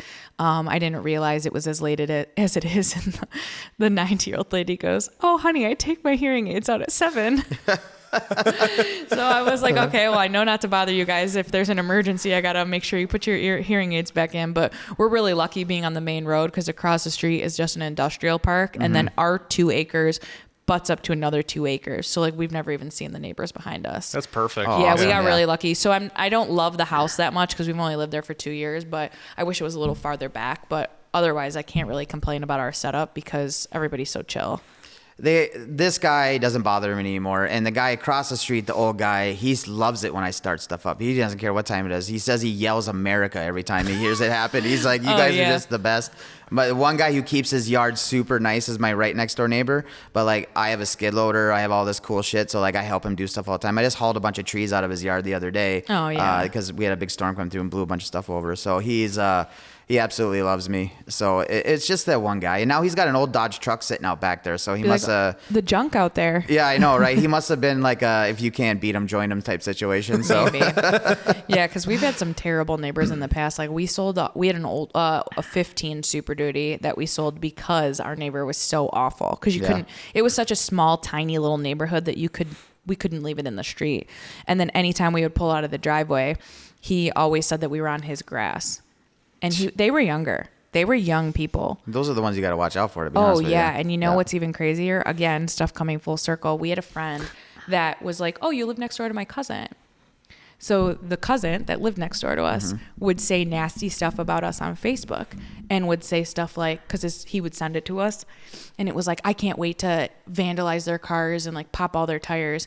So we did have a popped tire. Ooh. And I called the city and I said, oh, it seems weird. So, and these people would like rant about us, like when we were getting married, like very stressful time, right? We had one of our cats ruin all of our invitations. So it was like, we were out at like Woodward and we were hanging out, and I came home and I just lost my absolute mind. And I wasn't yelling at my husband. I was just yelling at the situation because it was a couple weeks before we were getting married. Tensions were high. And I just took my truck and I drove around, whatever. Well, my friend goes, hey, are you guys okay? The neighbor was ranting about you last night. And normally I'm very non-confrontational. Brian goes, what are you going to do? I'm like, I'm going to knock on the door. So I knocked on their door and I said, I'm sure you can understand. I kept very calm, very composed. I said, I'm sure you can understand that getting married is very stressful. You don't know anything about us because you're not very friendly. You never talk to us. You just complain on Facebook about everything. And she looked at me and I was like, yeah, I'd like to speak with your husband because I know it's him posting. And she was like, he's sick right now. And I was like, well, just know that we have a backlog of everything and I'm willing to call the cops again. And just eye twitching, by the way. She was literally like, she's literally looking at me and I was like, if you guys have an issue, come to us next time because we can fix it. Granted, we were degenerates for a while. Like Brian had a roommate before I moved in, and we used to park in front of their house all the time. But it was a conversation. All he had to do was say, "Hey, can you guys not park there for extended periods of time?" Sure, sorry, our bad. We didn't even. That was my problem with the other guy. He never said a word to me. A letter shows up, and then I get a phone call. Right, and that's like the biggest thing. So Brian, everyone always thinks I'm like this big bad rude bitch, and I'm like, every time I talk to someone, it's always at this tone. I was like, I don't know, maybe that's more scary. Yeah, but I think it is. I'm like, I don't. My dad always taught. We're Italian, but my dad always taught me not to yell. He was like, you will get your point much farther if you stay calm. And I'm like, okay. I dated a Sicilian girl one time. She was not calm. No, my dad like. Well, that's not technically the same either. I know it's not. Yeah, I know. I guess, but close enough. Similar Canada enough. USA. Yeah. I'm half, so I get it. But we are very. Very much try to stay calm. Like when Brian bothers me about something, I'm like, look, I've asked you before. I'm at my wit's end. And he's like, just yell at me. Just yell at me. He's like, it'd be easier sometimes. Then you know what's happening, right? Yeah, right. But now I'm like, I'm going to get, just stay calm. I mean, we don't really fight a lot, so that's good, unless it's about something dumb. Like he'll leave I don't know. We haven't really argued in a long time. Like, is this wood? Well, you don't have the normal, like, you probably don't have the normal, like, why did car parts show up at the house? Why are we at the track so much longer than you thought? Yeah, exactly. No, it is interesting. And we've had a lot of people ask us to do stuff on that, like videos of the two of us, like, how do you budget stuff for each car and how do you do this? Yeah. I was like, you're not a real car person if you think there's a budget, but how do you do that? And things along those lines. And we've talked about it. I'd really like to be like the Chip and Joanna of the car world. Do you know them? I've heard the name before. They're big on HGTV, so they redo houses and stuff like that. So we've like talked about kind of trying to start a new series like that, but I just can't get myself to go back to YouTube. I'm having a very hard time. It's been like 3 years. And we were on like a pretty steady path with it because it's always really hard to go back to something that's a little bit dead. Because then you have to like spend a ton of time on it and then it'll like even back out. But back when we were on it, I would say like 2020, like pretty consistently, the comments were just, I will say about 99% of them were good. But that one, I was not mentally prepared for that. Like I just was not in a headspace for something like that then, because it would be like, it would, I mean, they would just brutally nitpick me. Like, you got to just stay out of there. I know. I mean, and he told me that right on. I mean, my first experience on here was doing an episode. Like I was a guest first, and I bought a wrecked Shelby GT500 and then wrapped it. Dude, that picked up steam again, by the way. Did it really? The comments are brutal. And technically, I plasti dipped it because it's Autoflex. It's spray on deal. So I always tell people, it's not plastic dip. You can cut it. You can buff it. It's better than I plastic. have to tell people it's like paint. But anyway, but yeah, I'm sure I got totally lit up. But I'm like, I'm not even gonna look. I don't even care. Well, so all of our friends on YouTube always told us to read the first hour of comments. Okay. Yeah, if that's they fair. do well, because usually, so this is how with any platform that I've realized they kind of work. First couple hours or whatever are always people who are like, love you, looks great, oh my God, proud of you, car's awesome. Then you get the questions. You get the like, well, how'd you do that? Do you think you'll run more in the future? Is there more power? How much did it make? Like the curiosity. Then you get the assholes. So like if you watch it only for a little bit, then you're fine. Okay. But then you get the like. I had a video pop up of driving Brian's car, and I knew better. I knew it didn't have belts, but I wanted to get on it. I really wanted to drive it. I knew it. Every comment, you're an idiot. Dumb blonde moment. Doesn't have belts. I'm like, why are you guys all so worried about me? I will say when Like we've what? had, especially like we've had a handful of women on the podcast, the comments are like double aggressive too. Oh, yeah. At least with the car scene, I think. Like that's rough. But again, it's like I tell people, just don't even look. It doesn't even matter. Like it doesn't even push engagement. Like my favorite ones is when, especially with shorts, people start fighting, and I'm like, you go off, queen. Let you guys go because you guys are gonna Yuki. help bump this. I've had threads in the hundreds, like people just going back and forth. Something we picked up recently, it was like an 8 or 9 week old video or whatever, and like the comment was like 9 weeks old, and then some guy started fighting 9 weeks later, and now it's like they just blew up at each other. I had one like that too. So we posted this video. So the trunk won't like pop on the SM, but you can see from the S550 key that it will like unhook it. Like it'll go up, but it won't like swing all the way up. Yep. So I did that, and then I did like a lock, so you could see that the S550 key was regulating that car. And I did something, and I said, can't remote start a manual. And people were like, you need to kill yourself. You do not belong on this earth. You are the dumbest broad alive. And I was like, there's no thing on the key. I mean, I'm sure you can, I know people can add it. Right. But you can't in this situation. We're not going to add it. I'm not always going to leave it in gear. Like, come on, I'm very irresponsible. Yeah, there's a reason why the OEs don't do that. Exactly. Yes. But I meant because you can't have it on, we don't have it on the key. Yep. And then like 9 weeks went by, and some guy goes, if you can't drive a stick, then just say that. And I was like, I literally replied, and I was like, I wish I lived in whatever Delulu land you live in, because how did you get that together? How did you pinpoint those together? How did you put that together that you think I can't drive a stick because of that? I was like, I'm like, if you don't know what you're talking about, it's fine. Couldn't be me though.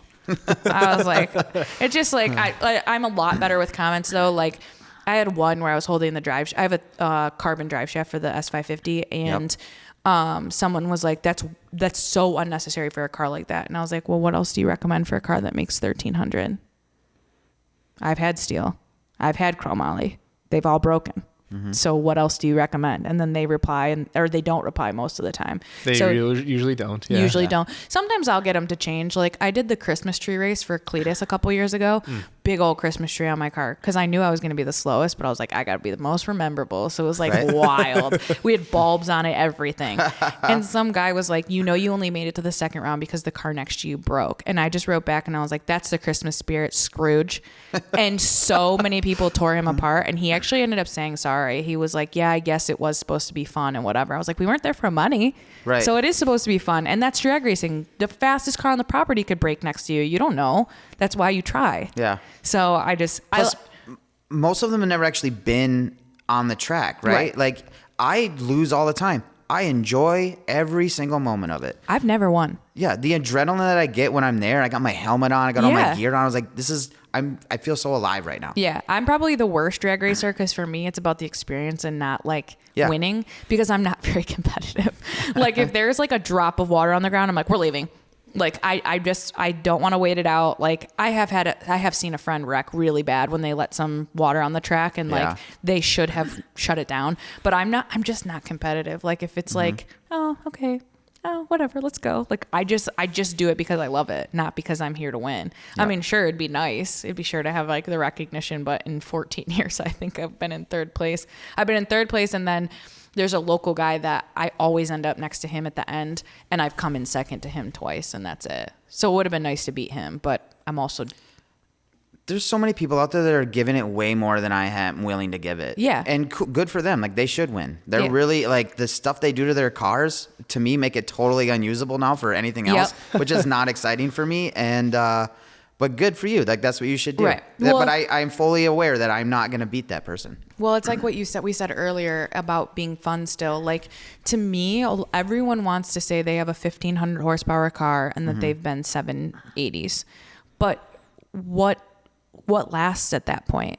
Like with my car, like I said, I was in the rock and the hard place of like taking it to the next level because I'm not going to put a 25.5 or 25, whatever one, 25.3.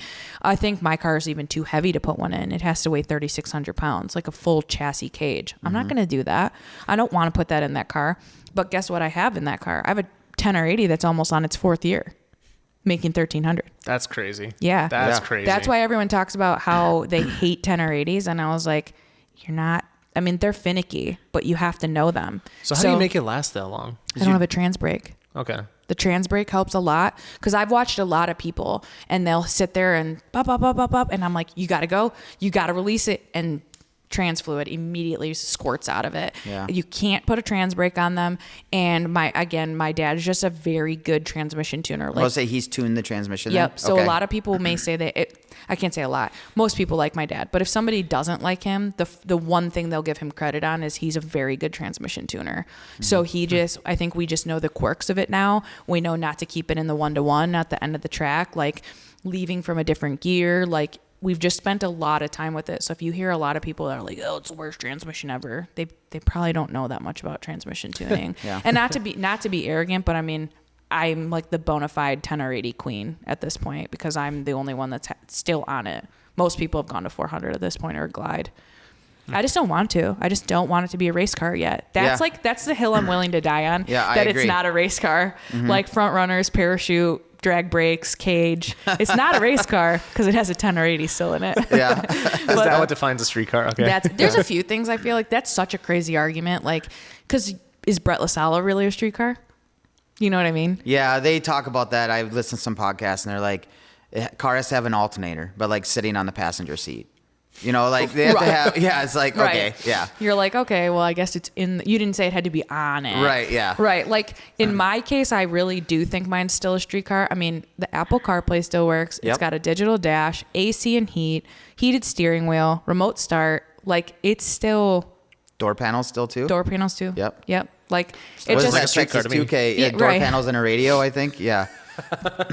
Yeah, that's why I'll probably build something else. I think I'll get a chassis, like an already built chassis, and then do something else down the line. But I don't know what, because everyone's like, just sell the S550 body then, because the engine that's in it is probably way too built. Like it doesn't need to be as built as it is to just stay an 850 car. Like I could probably rip a 7 out of it. I just haven't had the opportunity. We just didn't have the money to race this year. Right. So it was fun to just drive it. I had a lot of fun actually just driving it and taking it to stuff this year, but I don't know. I don't really want to put a heftier cage in it. So I think that I was talking about this car behind us. This is, I might try to get like an 05 to 09 chassis because everyone hates them. Yeah. Everyone hates 3 valves. Like everyone thinks they're ugly. Everyone's like, oh my God, 3 valve, it's the worst. So now I want to be like, no, I'm going to be the best. You know? It brought the Mustang excitement back. When the retro stuff came out, it was like, holy shit. Mm-hmm. Yeah, like, well, because I lived in that time, but I wasn't old enough to kind of know. But like, I'm sure after the 0304, people were like, "Oh, it's the best Mustang of all time. Like, what are you gonna do next?" And then I remember when that came out, I literally wanted a car that looked just like this one. I used to carry around a picture of a white California Special all through high school. I was that weirdo. It was in all of my, like, in my backpack all the time. And then I did end up getting an 07. That's that generation. It was gray, but I loved that car. Everybody gave me a hard time about it. They're like, it's so slow. It's gonna make no power. I think with nitrous, I ran like a 1230. Oh, wow. Yeah. My Mustang ran like 1180 stock, the 18. So it's just, that's kind of why I really like late model stuff too, because it's just we're doing stuff that people wish they could have back in the day. You know, like my dad used to tell me all the time, do you know how hard it was to run 10s? I was like, I don't know. Cause I didn't try. Right. You can buy one right now and go run 10s all day long. Exactly. Yeah. Yeah. Like I told you in the 24, he just ran a 980 in it and the car is full weight, everything. Yep. So that's why I like this kind of stuff. And that's why I don't want to just, LS swap a Fox or put a Coyote in a Fox, because all those, I don't want to say no uniqueness, because I think they are all very cool. Like when I see a Coyote swap Fox, I think it's awesome. Yeah. But I want to do something that's more unique. I mean, obviously we have an SM that's very unique. My wrap is bright colored. Like I just like to do what people are not doing. Right. Which I get is kind of sounds ignorant, because that always ends up being the expensive route. Yeah. But if I can, I mean, you can find 25.5 or 25.3, whatever chassis already done. So if I can find one of those, I mean, I'm not in any rush. Obviously, I'm still unemployed, but if I can find one eventually and swap my motor into it, and then maybe I would go turbo. I don't know. Don't listen, Whipple. I would still stop. Well, to be honest with you, it's the next route, really. I mean, if you want to do what the big people are doing, that's usually the route you got to go. Yeah, you gotta go I think my 3.8's pretty I haven't even gotten to push the 3.8 that much.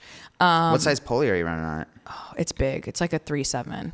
Are you overdriven on your crank pulley too? Or is that a stock crank pulley? Do you know? I think it's stock. Okay. Or whatever's 20%. Okay. I don't know. I think it's stock, to be honest with you. I don't even know. I don't think they sent us another one.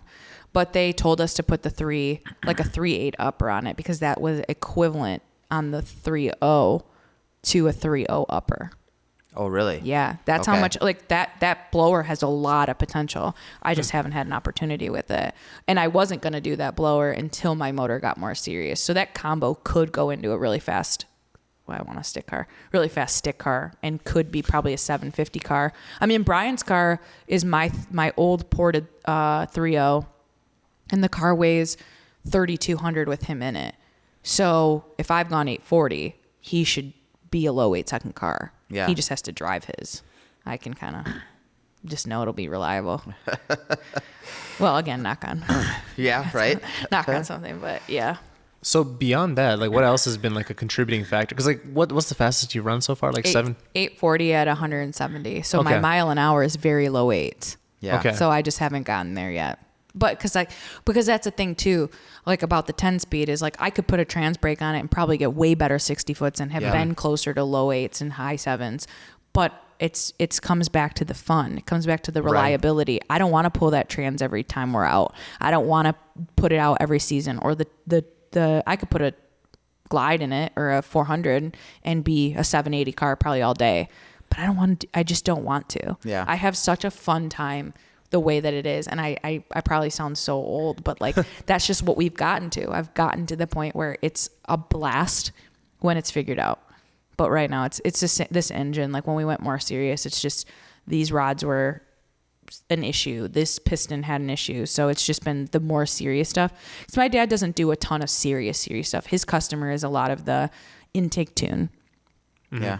Intake tune headers, throw a Whipple on it. Like he gets a lot of those, but they're mostly not serious people. Like they're the car show guys, or they'll go rip a couple passes, but they put a 305 on it, 18. Like they're not very serious. And he has experience with serious stuff. Like my dad just went, I don't know what he's doing with that car. So I don't know if it's a grudge car or not, but I'll have to tell you guys off camera. Okay. But he went very low in the 8th. And, so he knows how to do serious stuff. We just, we're both just learning, right? Like it's all new late model stuff. And that's why I think it's fun, because I like the hiccups and what could be wrong and figuring it out. Like, again, we could put a proven combo and a proven car. Yeah. But what's the fun in that? Yeah. Then you're already doing 770s. And then what's next? A lot more money.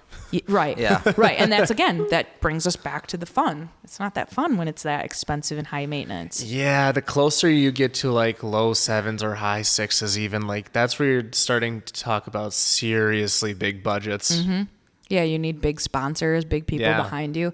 You need sponsors that aren't going to say, hey, we can give you this part for free for some videos. You need someone that's going to give you some capital. Yes. Yeah. That's a whole different ballgame too. Yeah. Yeah. Mm-hmm. Yeah. So we've been blessed with sponsors and whatnot. I've been working with a lot of them less because sometimes they pan out, sometimes they don't. I just want less responsibility. I just want to go out and have more fun. Yeah. A lot of the people we've worked with now have become really good friends. So we work with Ignite, Racing Fuel, which is kind of out your guys' way. Mm-hmm. Are they? I think they're in Illinois. Okay. Or no, he's in Indiana. I'm sorry. So we work with Racing Fuel. We work with Whipple all the time.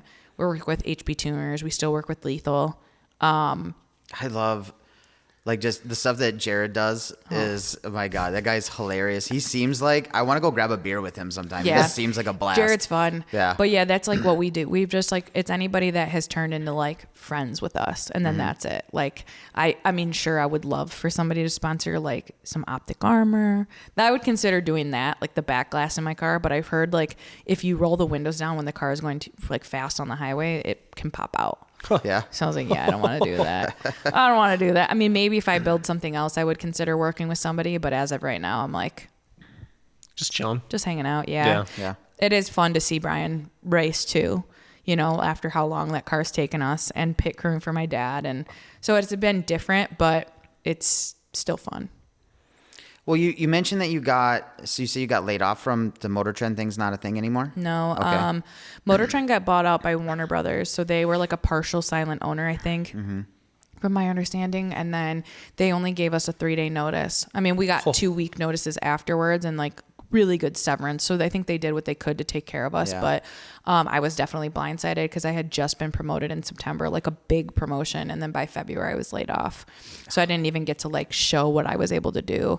So it's been tough. I've been doing some freelance stuff for Tom Bailey, which he might be taking on NMRA and NMCA. So I'm kind of hoping that if he does pick up a series like that, he'll be needing more hands. So maybe he'll hire me full time. I don't know. I've had a few interviews here and there, but it's just a weird time. So I have some freelance stuff. I'm trying to not have to make content for people because I really don't enjoy. I know myself. I know, people know how I talk and my video editing styles and stuff like that. But like if I go for another shop or like another person, they don't know, they have this expectation and they're like, do whatever you want. And then you do whatever you want. And then they're like, no, that's not what I was thinking. Okay. So that's why I've been doing some video stuff for my dad. He does not pay very at all. Yeah. Yeah. He didn't even give me a discount to put my motor together. Well, to be honest with you, does he do remote tuning? He doesn't. Okay. So I didn't even know about him until I started doing some research on you. And I mean, I'm looking at his shop and I was like, I should know this guy. He doesn't afford stuff. I'm surprised I don't. Yeah. So I grew his socials a little bit this year, just like with the blue car. The blue car, he's so easy, and the blue car is so easy because everyone wanted to know what those were doing. So we got from the dealer, went to the track stock a couple times, then with just wheels a couple times. And he's a chit chatter and like, he's always willing to kind of do dumb stuff. Like, so one time I sat in the seat well part, like in the front seat, and like watched him do a pass from like the inside, or while we were on the street.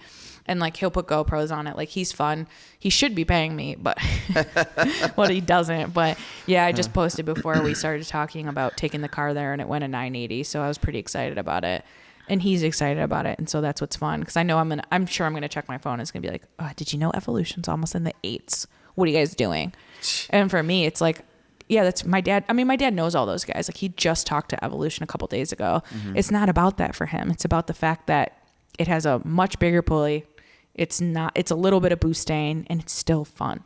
I think a lot of people forget the fun. That's like a huge thing I've noticed, is most people forget that sometimes it is supposed to be fun. Like, one time Brian and I did get in an argument at the track. He put my traction control back in and didn't tell me. So I was trying to do a burnout, and I looked like an idiot because there's a way to work around it, right? You just turn it off, but I didn't know the fuse was back in. And I got so mad, and I was like, you're supposed to tell me you guys change things and you don't let me know, blah, blah, blah, blah, blah. And I posted it because people were like, oh, you guys need to be more realistic. Got my head tore off that I was mean. They're like, you need to say sorry to him. And I was like, no, I just yell at my husband like that all the time. We're so happy. Right. But it was just one of those things. And he looked at me and he's like, this is supposed to be fun. Like, you're supposed to have fun. And so I remember that all the time. I'm like, yeah, we're supposed to have fun. This is supposed to be chill. Mm-hmm. So it is kind of cool. Like, it has been weird trying to be a spectator or like pit crew and helping people, not racing, but it's the journey, right? There's a reason why my car is giving me an issue, which to me normally means there's probably something else wrong, but I'm not going to go down the conspiracy hole. It's part of it is going to the track and hanging out. You'll probably still have a good time. And is he going to let you drive his car every now and again or what? No? Brian? Yeah. Brian will. Okay. Yeah, Brian will. Dad, probably not as much. Okay. I really want to drive the new grudge car because it has a 400 and I just want to know what it's like to shift one just in case I know I've said I'm going to die on it, but yeah. I just want to know what it's like because I've never had the opportunity. Well, not in that car. You could do it at a different car, right? Yeah. Yeah. Yeah. So I would like to drive it in his just to see what that's like. He did say down the line he may let me have the blue car, like to drive it. But when I was younger and didn't have one, it was more like, please let me drive it. But now it's like, I already have my own stuff, so it's fine. And he's having fun, and he's just in remission now after having cancer for a couple years. So it's like fun to watch him have fun again. Yeah, no, I caught a couple of videos with him in it, and after looking at his shop, we're definitely come back out here again. We'll have to see if he's interested. Dude, yesterday we cemented, like, we got to come back here in the next few months. Oh, you guys are going to have to, yeah. It's ridiculous. Like, there's so much out here. It's great. Like, I thought our Chicago trip was fun. Holy shit. You guys have to go to, like, the museums, too, like the Henry Ford, the Paquette. I know. Have you done the Rogue tour? The F-150 tour? No. Oh my God. That was like one of my favorite things when I came here. Just seeing how they build those trucks and you get to watch a video beforehand where they talk about how they went from cranking out a Model T like once every 8 days to like doing one every 12 minutes because the Henry Ford and the production line stuff. Mm-hmm. And then you see where they've got now where they take a truck as elaborate as now and it's like 8 hours from start to finish. It's just nuts. It's nuts, yeah. We came during the chip shortage. Oh God. So there was F-150s everywhere. They had them like in Starbucks parking lots and everywhere around the tour. They were like, I was like, it looked crazy to me. Yeah. They were parked everywhere. I remember that because my dad ordered one and he was waiting for it. And somebody at Ford called him and they were like, hey, we can either give it to you right now without start stop or you have to wait for the chip. And he goes, ship it. He was like, I don't care about start stop. That's He's like, what they were waiting on? A couple of them, yeah. Oh. He was for sure waiting on stop. And so he's like, send it right over. He's like, I don't need that. So I remember that, like, because I worked at Campbell before I worked at Motor Trend, and they did all the marketing for Performance. So I would go down to Dearborn and I would see trucks everywhere. So that was, again, a weird time. Yeah. We're supposed to have Sean Day on tomorrow. Yeah. Yeah. So I don't think I've met Sean, but I know Sean. Yeah. Yeah. Just speaking of Ford Performance stuff. Yeah. Yeah. That'll be a good time. Mm-hmm. But yeah, you guys got to go through like all the museums here because the Henry Ford, everyone hears and they're like, oh, I don't care that much about Ford history. But I think it's called the Museum of Modern Innovation. Yep. So it's like the house from the future. And what's really crazy is I talked to my grandma about it and she's like, yeah, it was a real thing. And it's a circle. The house was shaped like a circle and they have one. And then there's like the commercial of it and you can like watch what they were trying to pitch back in the day. Trains, they have the cars from presidential limos. So JFK's limos there. Ford has like a little racing movie theater that you can watch like this little racing series. That's really good. Then they have the Village, which is all outside. So Edison's like lab is there. I think there's a little thing for Tesla or Nikola Tesla. Yep. Then the Wright brother plane is there. I don't know if it's the exact one or if it's like a replica, but then they have where you can ride in Model Ts. It's so cool. So it is more Ford-based. We did the museum, but I didn't do the Pioneer Village thing. Yeah, you got to do the Village. Yeah. We go there every year because they dress it up. Everyone dresses up for Christmas. Huh. So you go out there and like everyone's in like the old clothes and you can ride the Model Ts and they let you go through some of the houses and check them out with candlelight. It's really cool. We did. We also just drove around. My wife and I stayed here for a couple days, and we just went around looking at all the abandoned factories and buildings too. Like that was one of my favorite parts. Yeah. This was right when Ford had just bought Grand Central Station, so we went to go do that, but they had it all roped off. But Yeah. like you go to the old I think it's a Studebaker plant or something, and like just literally nobody around, and you look inside and it's super creepy. And I took a bunch of pictures of my car out with that stuff. That was one of my favorite parts too. Did you guys get a chance to go back to Grand Central Station since it's open I haven't now? yet. No. Yeah, you guys got to look at that. Paquette's really cool. My friend got married in Paquette like 2 years ago, and while she was taking her photos, you got to go on a tour. So it was all the first like Model Ts, and it's just I don't know a lot about all that stuff. My Mustang knowledge kind of ends in 79. Okay. So I would say, I mean, and she's great because she is the classic. So like I always wanted to build something with her, like a 65 or 68 or something, really a 69 Mach 1, and then put a Coyote in it, because then it would be her knowledge and my knowledge of like late model, and we would come together on it, and she could teach me what I don't know and I can teach her what she doesn't know. Because I mean, she's taught me a ton. Like when I saw her Mustang for the first time, she's like, I was like, oh, what's this? And she's like, oh, that's an upper center console. And she's like, oh, well, these ones don't have it, or she only has one side mirror. Like, she's like, oh, it was just ordered without it. So really, back in the day, Mustangs were pretty much all one of one, because they all were ordered of something crazy. Yeah. So and what's crazy is they feel a lot bigger inside than you would expect. And like with us doing the dash, I think Mustangs just got bigger on the outside, because the S550 dash fit in the SN, we only took a quarter on each side of the actual dash pad. So you'd be surprised, it fits a lot better than we expected. Without a lot of modifying. And then when we put the cage in it, we just had to kind of cut like a little bit, like a little circle like this for the bars. We didn't have to do a lot of hacking on it, which was kind of cool. So he lost, the side vents don't work, but the heat will come out of the middle vents. Okay. But I put his shift light in the vent. I hid it in there so like he can close it if he doesn't want anybody to see it. Oh, that's And cool. then you open it up. Yeah, my dad is always really known for that. He always hides like little stuff in vents like that. So he was like, where do I put the shift light? And he was thinking about the cord running across the window and all this. And I was like, absolutely not. Then he wanted to I hate when you have to drill into the A-pillar. So I was like, I was like sitting it. I'm like, can you see it? Like before I put that panel back in, and it's like angled a little bit, and the shift light's like perfect right there. So we try to do like fun little stuff like that. Like mine, I have my ice tank button and stuff like hidden in the bottom of the dash. On the S550 how there's like that little spot for there's like a little tiny thing at the bottom of the dash. It like collects junk.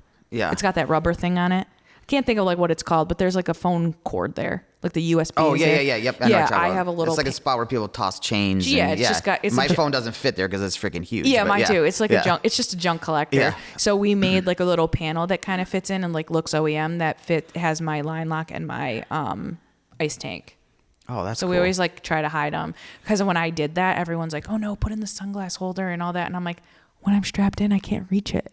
I literally can't reach to like unhook it. So that worked out perfect. Like it's right here. And I have them where they're lit up too. So it's kind of cool. So when the line locks on, it's green, and then I undo the line lock, and then I circulate the ice tank and it turns blue. That's cool. I had to do it. Well, I have like PTSD because I know people who haven't turned their ice tanks on and it's blown up their motors, because then no water flows. Yep. So I'm like, won't be doing that based on a button.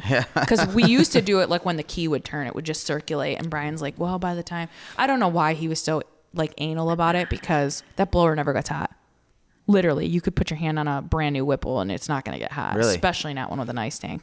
Well, back in the day, I was used to the CTSV that you could cook meat on the top of it, because they're spinning that little blower. But these blowers are just so much bigger and so much more efficient now. I have what they call the Gen 4. So it's the 2.9, but with the upgraded rotors or something. Yeah. But if I want to make real power, I got to go If Gen you want 5. a 3.0, let me know. Yeah? We'll find you Oh, one. God, he's on buy stuff again. Yeah, sorry. I do it. Black Friday is right around the corner. That's when I stock up. Like I literally like lethal boxes start showing up, all this stuff. Like you'll see all kinds of crap just start showing up at the house. You're everyone's perfect customer. Yeah. That's funny. Last year it was a ton of VMP stuff, because I went the full treatment, the lid and all that stuff for the GT500. So. Yeah. Justin was up here. It's probably been a couple years ago now, but my dad and Justin they talk all the time. Do they? Yeah. Sometimes he'll send us stuff to test. So he made an actually really badass plastic ice tank. Yeah, and I have that for under the hood of I bought that one, that whole setup with their air intake and everything. Yeah, well, we have this is a bigger one, so it's like a trunk setup one. Oh, okay. He sent it to us for the SN, but Brian doesn't really have like the stock trunk setup anymore, so it's got the big ice tank. He had one under the hood, and I asked him to move it because we've seen somebody that it didn't close correctly, and they almost wrecked because they ran over the water. Oh, really? So I was like, please move it to the trunk. I don't plan on putting ice in mine. I just did it because it attaches to the nice cold air intake and just have more volume of fluid. Of fluid, yeah. I'm not going to run water in mine. I want to be able to put it away and not have to think about I have to empty that out and put antifreeze Like in that it. meme that went around a few weeks ago. Yep. Yeah. Yeah. Oh, yeah. And it looks funky in there. But yeah, we did it for Justin to post about it. So it was actually, the setup of it was really cool. It's just Brian doesn't have the stock spare tire well anymore. Okay. So we kind of had to funk it or like move it. That's why we would need a trailer if his car was to do a drag and drive, because his trunk setup's not very great. We'd probably not even be able to put a suitcase in there. And it's much smaller. Yeah. So Any advice for us going into our first drag and drive? don't overdo it. Don't overdo it. Don't overthink it. And have a little bit of a mentor. I will overthink it, but I probably won't overdo it because I'm pretty good at that. Well, don't start off with a trailer. That's like the first thing everyone thinks. And I was like, well, are you bringing an engine or a trans? And they're like, no. And I'm like, then what are you bringing? My biggest thing was I wanted to have some sort of radial that I didn't want to ride on the entire time. So I thought about just having another set of rear wheels. Yeah, we did that. Okay. So I hadn't intended on doing it. I was gonna do it all on the radials because they were like a little bit of a newer set, and then I was like, I'll just buy another set when we get home. But the weight from the luggage and the weight from the little rack and because for S550 it's easy. I think it's from E-Trailer. They make a hitch that just lines right up. So you don't got to try to make one or whatever. So you have to cut into the bumper at all, do you know? No. I mean, I didn't, but I also have my valance cut. But I think you'd be fine. I think they make it so you don't have to. Okay. And then I put the wheels on the roof, and it sagged the back end so much that it was like in the radials. So we had to take a couple things off, and then my friend lent me his stock Mach 1 wheels, which were the ugly ones. They weren't like the performance back ones. So I was like, well, at least they're just black. But it actually worked out because the back end was so low that they actually kind of fit perfect on it. So they looked really good. I would consider doing a trailer, maybe. But if you aren't planning on bringing your whole life, then you don't need it. No, the car is TR6060 swapped. So it's the orange car is the one I want to bring. I don't think about bringing the GT500. But if I put, I don't even know if I need bead locks. I'm thinking just drag radials. And then I think I have GT350 half shafts in it. But if I'm going to hard launch, I might have to get some G-Force or Ford Performance axles would be the only thing that it probably needs. I always recommend spending the money on those because they do break. I don't know about the 350 ones. I have heard that they are a pretty good upgrade. I have the Outlaws from G-Force because I broke a Renegade. Renegades, I don't know if they list the horsepower anymore on them, but I was a little over 1,000 and I broke one. Okay. So I convinced my dad just to go right to the Outlaws because I knew that when tuning's available on the blue car, things gonna be wild. And he says he's not gonna push it. And I'm like, yeah, okay. Yeah. But so I just had him do those. But I've always had really good luck with G-Force. And like if there's ever an issue like the Renegades, I just sent them out and they fixed them and then they upgraded them to the Outlaws. Oh, really? So you don't have to buy like a whole nother set. So we paid to have them upgraded, but put them back in and they were totally fine. So we've had really good luck with them. I always rip on people who have beadlocks that don't really need them. Yeah. Well, I heard that they're more of a pain in the ass. Anyway. They are. They tend to leak and. I've been very lucky when it comes to that. They are very tedious to put together, but they're not hard. But a lot of people, I think now they're just like, oh, I'm just gonna buy a beadlock. But it's like, if anything, you're kind of slowing it down because they're so much heavier. They're a lot more work. To me, my thought is if you can't install them yourself, your car doesn't need them. Fair enough. You know, because I've seen people. I've been to Mustang Week, and the tire they're not on correctly because you're not really supposed to take them to a shop. They don't really know what they're doing. That's what you see a lot. Yeah. I've seen I told this girl like in private so she wasn't like embarrassed in front of people, but people are ragging on her as she was driving through, and I was like, do you plan on racing it? She's like, no. And I was like, I would try to get a regular wheel then, so you can take it to a conventional tire shop, so you don't have to deal with it. Yeah. But we usually change mine out I probably do 2 tires a year, 2 sets. But I really like this year, like these are pretty much brand new. They have 2 burnouts on them. What do you run for a tire normally? Mickey's. Honestly, I haven't bought a set in so long. They're the ET Streets? ET Street R. Okay. And then I run a 315. But okay. I run a 315, which I do not recommend those unless you're making us north of 100, like 1,000, north of 1,000. This is an 800 wheel-ish You car. could be a 305 would be fine. Okay. I say that because they are hard to spin. They are very hard to spin. Okay. And so if you, like, I just did a line lock like 2 years ago. I wish I had done it sooner. But a lot of people want to go 315 without knowing why most people do 315. I did it because of the ratios in the transmission. It helps me keep the 10-speed out of 7th at the top end. Okay. So there's like a little more tech behind it.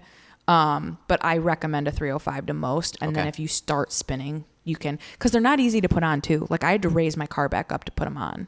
So it's got a little race car rake, but not really. I think that looks cool, but yeah. That's what's great about the SN. It always looks like it's got a race car rake, but that wasn't unintentional. I think those cars just sit like that when you put a tire on them. Well, this one's a manual car, so like definitely 305. Usually, I can dump the clutch and usually get a good burnout. You may want a beadlock then. Yeah. I now that you say that, you may want one for manual cars, and then you just don't have to buy another set eventually. But they do take a lot harder launch. Manual cars do. So let me know when you go buy some wheels. I'll help you. Okay. But yeah, other than that, I would try to find a mentor when it comes to it, because we had a couple that we did sick week with, and they helped us a lot. Like, there's not that much to learn that it's different. Right. But there's just like little quirks, like make sure you turn in your slips at certain times. When people are on the side of the road, like you have to, like, hey, you guys good? Like, try to stop, make sure they're fine. Like, and that's what's really fun about drag and drives is it's very much a community. Like, you're not sitting in the heat all day on the track trying to get 6 passes in and more cutthroat, because you're really just racing yourself, and you're racing the fact that you built a car that can do this. Mm-hmm. So that's why they're really fun. And the community is just so nice. Like, everyone sits in the parking lot and has beers afterwards, and people are so friendly. One of our favorite thing about car events is parking lot beers, man. Parking lot beers, man. Every road rally, like I remember, like there was a bunch of new people on this road rally we did a few years ago. I think it was the 10K Lakes one or whatever. The one I did with Mark, and I was telling everybody like, hey, let's go parking lot party. And they're like, what? They're like, we're going to bed. I'm like, you're a fucking idiot. It's 9 p.m. First of all. Right. Like, let's go. Right. You got to go out there for a little bit, or somebody's thrashing and we're all having beers next to them. I'm just saying, I got a video of a guy falling off of one. It was like little, what's the thing that your son's always riding on that you tell him to put away? The little, is it the scooter? Yeah, the scooter thing or whatever. Like the one of those, like razor scooter. Yeah, whatever. But like a guy, like I got a video of him falling off. We're all just destroyed, smoking cigars and doing beers and Fireball. I remember Fireball on that one. That was wild. The reason I told him to put it away is that's his sister's. That's the problem. Fair enough. Because he's going to get pissed. yelled at. Yeah. I know that. Yeah. I know what he's got a dirt bike, so I'm like, why are you on her electric scooter? Yeah, I know what it's like to have a little brother. Yeah. Oh, Well, yeah. As we kind of start winding down here, because I think, we're literally about to hit 2 hours, dude. Really? Dude. Yeah. Wow, that went by quick. That was super quick. I think that was probably one of the most like free flowing podcasts we've done in a while. Like, thanks. So just, it's just, we have a variety, right? Like we get some super technical ones where it's like, all right, pause and think for a second, but that was just super free flowing. See, I told you I could talk your ear off all day. I could keep going. Dude, I'm just sitting here thinking like, we could do this all day. This could be like a 9-hour episode easily. Like it's just. Well, when you come back, maybe we can figure out to either have my dad or Brian on it. Yeah, sure. Brian's a chatter too. So, and Dad. God, he'll be like, hey, your video cut off on Facebook. And I was like, yeah, because they have to be a minute. I had to cut it off because you had 17 minutes of telling me something. But he'll talk your ear off. Like, people like, your dad's so quiet. I was like, he must not like you because he is a chatter, but in a good way. That's hilarious. Yeah, he must not like you. Yeah, he must not be chatty, but he's blunt. He will tell you if he doesn't like your car. Oh, really? Yeah. Like, he had a customer one time and they're like, oh, well, I have this and I want to do this and I have that and whatever. They're like, it's a vert though. So like, what do I do? And my dad's like, that all sounds great. But sell it and get a coupe. Or like if it sounds, which Coyotes are a wild world where they don't sound that great. Mm-hmm. You got to do a lot. Like my dad will be like, I'll do whatever you want as long as you give me freedom to fix this exhaust.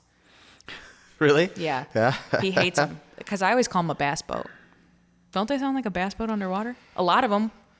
I don't know. I love the way mine sounds. But some of them know. sound great. Don't get me wrong. I think mine sounds great. And Brian's car sounds wild because he has like side pipes. He has the SBO side skirts. So they have like side off. And his sounds like a retro. I really want to do a video now that we're talking about it where I just like let it roll, like you can hear it and then be like, what does this sound like? Because to us, we don't think it sounds like a Coyote. But a lot of them, like when you go to Mustang Week or something and you hear them, they sound like a boat, like underwater. I think a lot of people go to that raspier like muffler setup too. I went with, so I'm a Fox Body guy. I went with MagnaFlows on mine. Yeah, like that's just a tried and true. Yep. Like they've been around forever and ever, and I think they have a deeper, throatier sound. Yeah, we did with my car. Well, because all my exhaust is custom now, but because we made the tips come out in a local thing, they have to be past the door. So I have a giant MagnaFlow suitcase and then a couple resonators and whatnot. It's probably weighing it down quite a bit and choking it up, but at least it sounds good. Yeah. Yeah. Well, that's huge too. Like we recently, like somebody just pointed out to us the other day. I won't say who, but they're like, have you ever heard of titanium exhaust that sounds good? And then like they kind of like laid it out and they're like, yeah, that's probably why it sounds like it has like that tinny sound or whatever because it's so hard or whatever. I'm like, that makes sense. So I think with S552, it's like where the muffler's placed. Yeah. It's like in the far back, and it just got worse as like the Coyote's gone along. I mean, not stock. They sound great stock, but I think everyone just chops the mufflers off and straight pipes them, or they just go to the Facebook page and they're like, Course Extreme, but they don't read that. Everyone hates those. Yeah, that's kind of what I see a lot. Yeah. Well, it's like we were talking about this, like we just had a GM engineer on the last episode, and like, it's kind of crazy, like how much work goes into designing these things stock. Like somebody put their in, like we're talking so many 40-hour weeks into designing the sound of, you know, that car and like, you know, all this exhaust work, all for you to just chop it off. Yeah. Yeah. Well, it's also like the seats too, like seats and the diagnostics and the handling and this, and there's so much when you talk to somebody from Ford, and then you're like, oh, but I put some Kirkies in it. Or, you know, I lowered it and I did this and I changed the whole diagnostics or like the whole geometry of the car. And you're like, you know, those engineers are probably like, you know, I've been here doing this for weeks. And we're over here just chopping it up. We did talk about that last night, the technology in seats between the airbags and the heated and cooled and the moving them back and forth and up and down. And it's nuts. Dude, he almost gagged when he said it, but he's like, I don't think I've ever been in a more comfortable seat on a podcast. He was sitting in some like Chevy seats. So I'm a very loyal Ford guy, right? But after doing all this, I'm learning to, I mean, I do like other cars. And I've been getting more into like even German stuff and whatever, but I still like, I love giving GM guys shit. I don't like GM much, and they're like my favorite people to pick on. Yeah. So there's always one that's really fun. Yeah. Like, you know, an argument I can't stand is like when somebody does something and they run like an 850 in it and they're like, my LS did that in 98. And I'm like, oh, my comment section's full of it. I see that all the time, but it's like, why are we comparing technology from 1998 with something that came out in 2024? Right. Like, I get it, but that's like, because GM's technology hasn't changed in decades. Right. Well, it's like you're also comparing apples to oranges all the time. Like the Coyote is just different. Did you guys see, before we wrap up, did you guys see that the guy who bought Brett LaSala's number 2 Snot Rocket is putting an LS in it? I think I did see something about that somewhere. Which is kind of a cool social experiment because then we'll all see, is it the engine or is it how it's set up? Right. Oh, so then it'll be kind of cool because then we'll know, like, is the Coyote now king? What I think is funny is we've been talking about Coyote being king for the last 5 years, 10 years since I've known them. My dad bought an 11, so we've known it for a long time. And now Cletus thinks they're great, so now everyone thinks they're reliable. I'm like, man, it took Garrett so long, to give the reputation this deserved. Because, have you met him then too? Yeah. Yeah. Is he as cool as he seems on that guy? Just seems like a good time. Yeah. It's been always very brief, or like I see him at races and I feel bad because he always has to like at World Cup, he has to like block off his entire space because people will walk like right up to him. But I've met him and talked to him and his wife, Maddie. They're very kind people. We always joke that we're like 2 degrees always away from someone big. Yeah. Because like the streetcar guys are good friends with him, and a lot of people become really good friends. But I have spoke with Brett a lot. Brett and Jim Braun are very nice people. Okay. Like when I first met them, they're looking at my car and they're like, okay, you still have this stock, you still have that. Let's save some weight. We can move this. And then I had a header leak at Sick Week. And they were like, oh, do you want us to take you to Garrett's shop and we can fix it? And I was like, my car at Cletus's house? And they were like, yeah, we can fix it or whatever. And they've always just been very kind to us. Like if we ever have questions or anything wrong, like they're very willing to help us. So it's the community is really cool.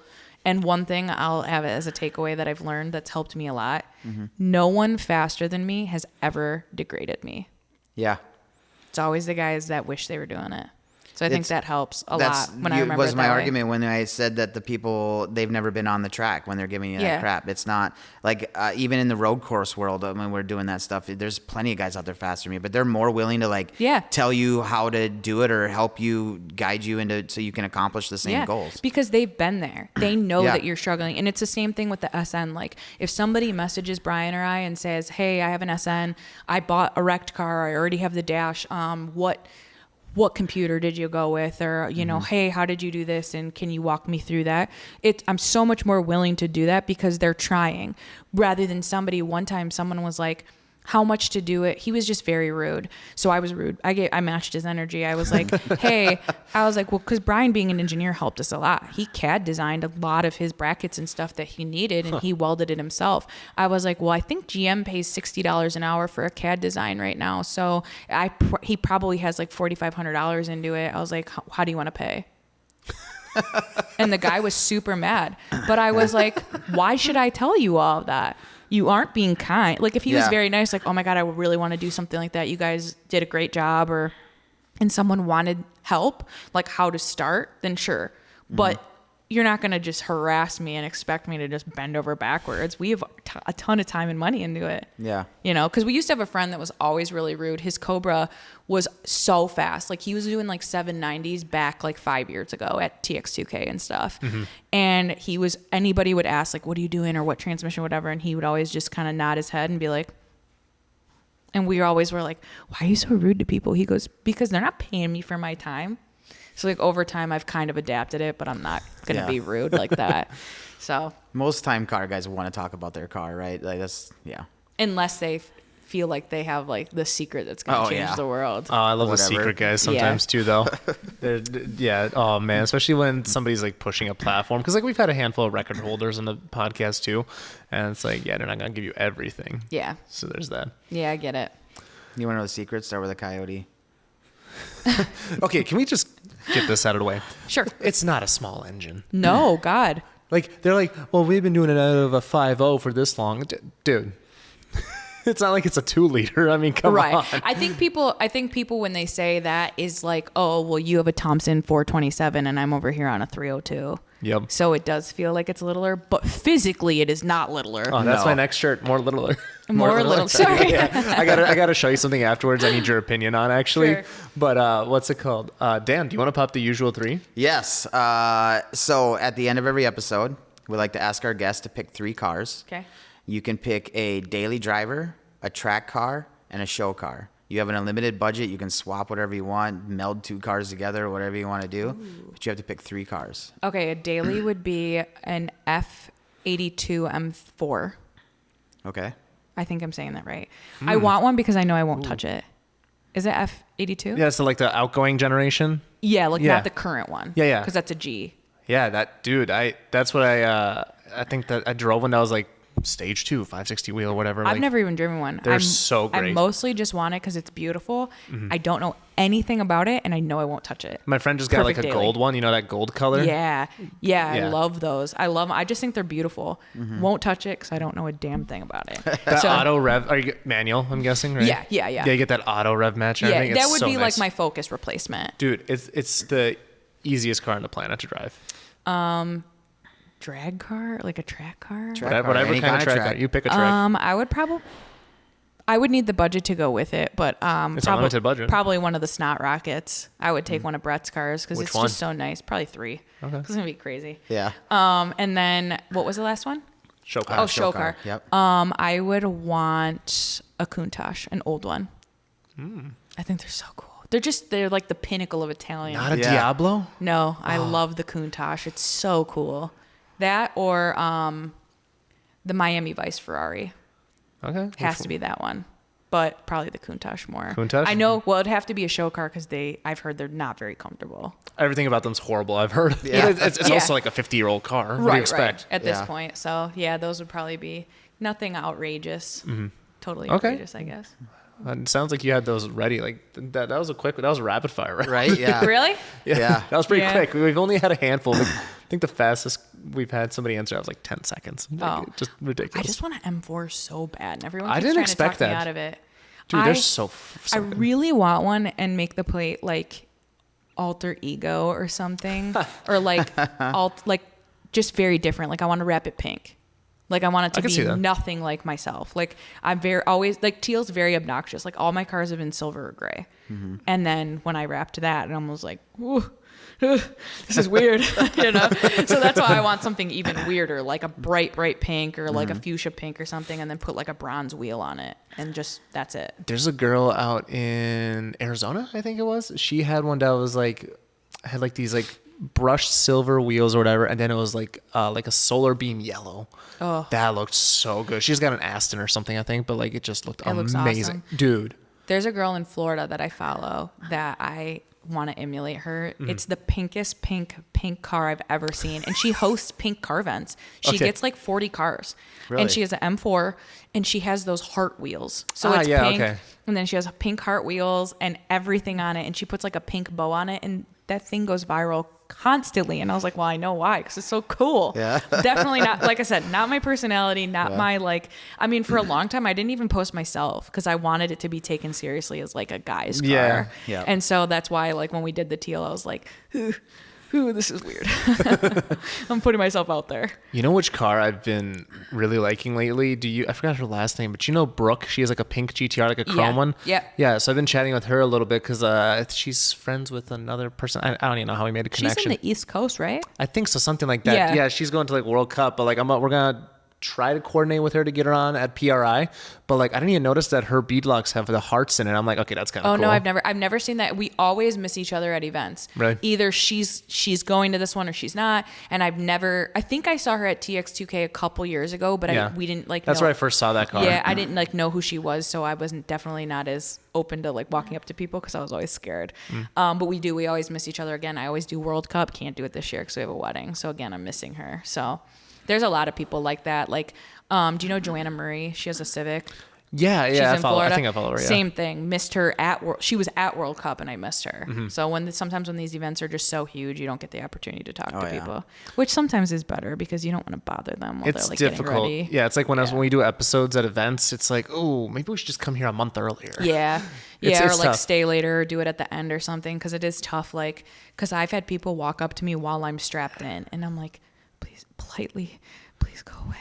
Just Like because you have to I keep get, your composure. Like, Yeah. woosah, Yeah. get the. yeah, like you know? I need to Yeah. like do my ritual of like getting ready, and I'm starting to get a little claustrophobia, so I don't want to be in there longer than I need to be set up. So I'm like, please, kind stranger, I will talk to you later. Go away. And not in a- Respectfully disappear. yeah, Yes. respectfully. Or like me and Brian have had his hand signals. Like when somebody's talking to me, I'm like, get him to go away.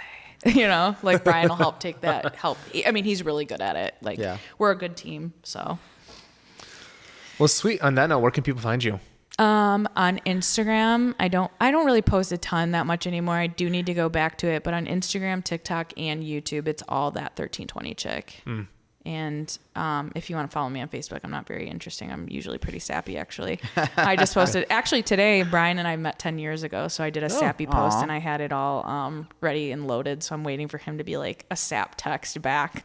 But yeah, we met 10 years ago at a car show today, so I'm more about like my life and things that are happening on Facebook. I think that's how people use it. But Yeah. But yeah, if you want to follow me, we'll have some interesting stuff, hopefully. Mostly probably following Dad and Brian this year. I think, or next year coming up. Yeah, but I'm we'll excited be to see what's PRI. next. Do you have anything what's next on the horizon for you? Any idea? For me? Or are you just playing like on the sidelines waiting to see where Yeah. things shake out? I think with figuring out work and stuff like that, I think I'll be on the sideline for a minute, which is fine. Like, I really do think it's my time to let Brian shine. Not that we've ever had to compete, but taking 2 cars to the track is hard. Yeah. You know, we Dude, forget yeah. one thing, forget this, didn't do this, forgot that. Yeah, Becca and Steven or Stefan, he's gonna kill me again. Stefan are like that too, because like they both have very fast Daza cars, but she's faster. Like just better in every way, apparently. Yeah. But now he's finally starting to do a little bit of the garage racing stuff too himself. So yeah, you it's see tough. that a lot. It's tough bringing both. So I think maybe because we'll do sick week with his car, I think, and then just kind of play the rest of the year by ear or when it starts. That makes sense. Yeah, I'm going to SEMA and then PRI and. Oh, you'll be at both as well. Okay, then. Yeah, we're going to both. Yeah, so. I'll catch up with you guys then. Sure. Yeah. Yeah. My wife will be at both. I'd love to. Yeah, hang that'll out be with cool. You guys and check it out. Yeah. Pick her brain because you said she's more in the drag racing, right? Yeah. I mean, she's only done it like once or twice, but she still has an MT82 in her car, and we. Yeah, but that's sweet. I don't know how to manual drag race. Yeah. I've done it twice in Brian's car, so I mean.